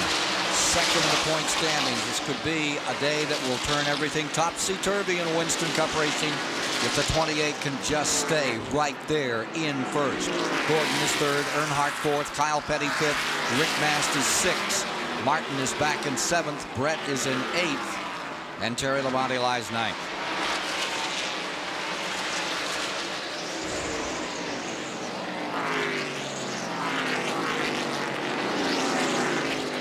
To the STP Pit Center, Rick Benjamin. Ken Squire, we've decided that the Advanced Auto Parts Pits Done Quick Award is going to go to the Larry McReynolds crew. They did a great job, of course, bringing the 28 car in slowly, holding Rusty Wallace back, and then beating the Wallace car out of the pits. And that's put Irvan out in front. And we have shown you that a couple of times today. We're going to take one more look at it here as we see the 28 beating the 2 car out of the pits on that last round of pit stops. And that gave Ernie Irvan the lead. That's where he is at this point. Larry McReynolds, the crew chief, picks up the Advanced Auto Parts PDQ Award, and Advance will make a donation to the Make-A-Wish Foundation on behalf of Larry and the Robert Yates Racing Team. You know, you watch your monitor right there. It's the same thing we talked about earlier. It seems like Rusty's either pushing or loose in the middle of turn 1 and 2. He's really staying down good down here in this corner in 3 and 4. He's right on the bottom. It seems like where Ernie's getting him is coming up off of turn 2. Yeah, he just can't seem to get the car, like you said. They put a round of wedge in before. This time they took one out. Just can't get it quite right up off of turn 2. Final laps with Dave Marcus, Kenny Wallace along. I'm Ken Squire topside. Appreciative of their great help here today at the Pontiac Excitement 400 in Richmond, Virginia. Down to the final moments of this, and is there anything Wallace can consider, anything he can do, Dave Marcus, except let this one run out? Well, Ken, not really. I mean, it's like he knows what he has to do, and we're all aware that he's trying to do that very, very hard. But what can you do other than just sit there and watch what's happening and do your best to try and catch him, try and hope that he slips? Or watch what happens here. Look at this move by Mark Martin going for 6th spot on the outside around Rick Mast. Got him, David. Great move on the outside by Mark Martin. It's the same thing we've seen all day long. It looks like Mark trying to find a place to go. We've got 4 or 5 laps to go, and Mark says, "Hey, I'm going to the outside." You know, you got to bottle up. What I mean by that, you got to do what you got to do because it's finish time, and this is what everybody in the crew worked so hard for all week long. So Mark makes a move at the top of the track. You see Bill Elliott back there in that 12th position in the car number 11, back with those leaders another time. Around Greg Sachs with 3 to go. Ernie Irvan stays out in front, going for his 10th Winston Cup victory. Down to the final moments. It appears as though Ernie has gotten stronger as the races went on. Rusty has about stayed the same like he was about midway in the event. Never won this race. I tell you see Ernie Irvan really running good there, but Jeff Gordon has really closed the gap in on Rusty Wallace. He seems to be the quickest car at the end of this race. It sure is. He is closing it down, but it doesn't look like he's going to have enough time.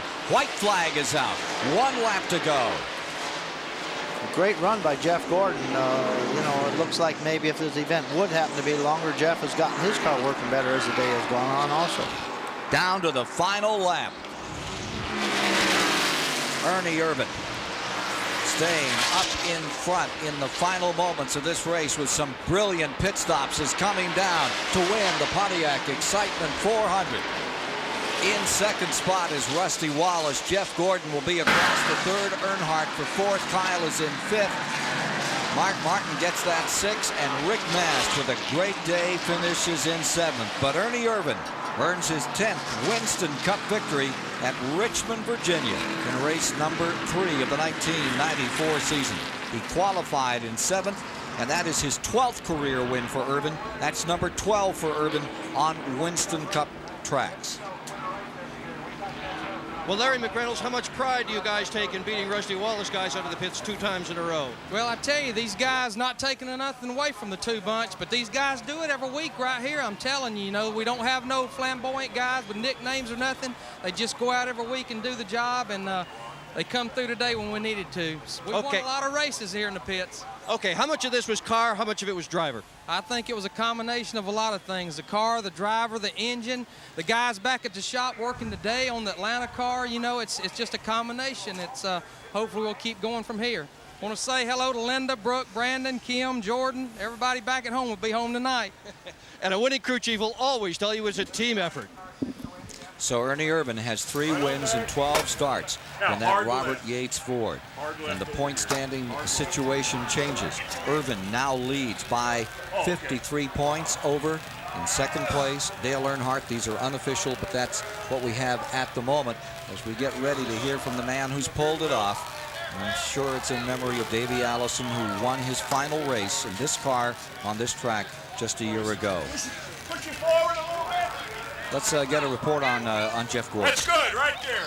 Well, Ken Squire, we decided that the slickest move of the race we saw today, and the winner of the Liquid Wrench slickest move, Jeff Gordon for his move, getting around Dale Earnhardt late in the going, coming back from dropping a tire off the car during a pit stop. We saw the body damage, the sheet metal, and the left rear quarter panel. So Jeff Gordon, the winner of the Liquid Wrench slickest move of the race this afternoon here at Richmond. Let's check in with Randy Pemberton. Ernie Irvan taking a drink of Gatorade, getting ready to pop out of the car. Ernie, you started your career here, and I think this one went a lot better than the first race you had here. It sure did. You know, when I got ready to leave the house the other day, told Kim, I said, you're not coming, and you and Jordan aren't going to be in Victory Lane when we win. And she said, well, you don't run good at Richmond. I said, yeah, but I think we're going to win this time. And I tell you, it was a neat deal. This car here is the one we won Martinsville with, and it's the one we ran second at Phoenix, ran third at Wilkesboro. We didn't get to use Davy's setup here. I just couldn't get the car handling like that. So we threw a bunch of other stuff at it. Larry McReynolds sure had her dialed in today. With about 3 pit stops to go, you said it was the best it had ever been. What did you change on it? Well, it's just that the racetrack started coming to us. You know, our car was decent at the start. Mark seemed to be a little better. Then our car just really came to us. You know, the Texaco Havoline Ford Thunderbird. I tell you what really won us the race, them guys in the pits. Rusty's supposed to have the best pit crew, but I lay ours up against him anytime. Great run, Ernie. So Ernie Irvan clambers out of the Havoline Ford, successful again here on the 3/4 mile at Richmond, Virginia in the Pontiac Excitement 400. His best finish previous to this in this event was back in 1989 when he'd come home in 9th spot. But today it's all his, a battle well fought, and he certainly gave the credit where it was due to the pit crew who brought it off for him with some brilliant work late in the going to give him this victory and put him up on top in the point standing battle as the field moves on to Atlanta, Georgia, and then to Darlington, South Carolina, to Bristol, Tennessee, and North Wilkesboro. Coming up May 1st, they'll be at Talladega. So there's a lot of great racing coming up in this springtime period. We hope that you'll be able to see at least one of them. We'll get some final stats, and we'll try to get a word with Rusty Wallace about his performance today after we take this short break. And we're back at Richmond. The afternoon's Pontiac Excitement 400 into the books. A very exciting battle. Ernie Irvan defeating Rusty Wallace by a narrow margin. Jeff Gordon, Dale Earnhardt, Kyle Petty rounding out the top 5. A lot of folks thought that Rusty Wallace would certainly be the winner today, but it was Ernie Irvan by a close margin today. Certainly a great day here at Richmond. Rusty Wallace, who's run so well here so many times, is standing by with our Dick Berger. You can't be too disappointed with that big smile. No, I've got a second place, and I'm happy with that. The car really ran great today. We had a good handling car, but I just got too tight right there at the very end. About the last 100 laps, the car was pushing the front end out on it. We worked real hard, and right there with 20 laps to go, we aired the tires up to try to beat Ernie. And it was a little too early to air the tires up, and they got skating all over and almost got beat by Gordon. So I'd just like to thank all the fans, thank Ford, Miller, Daniel Draft, Mobile, Mazak, Goodyear. Goodyear's had a good tire today, so had a good run. Second, we climbed up in the points. And Midnight. In Midnight, yeah. We'll bring Midnight Rider back next time, see if it's any better. That's the car. Has won 10 times, another second here. Ken?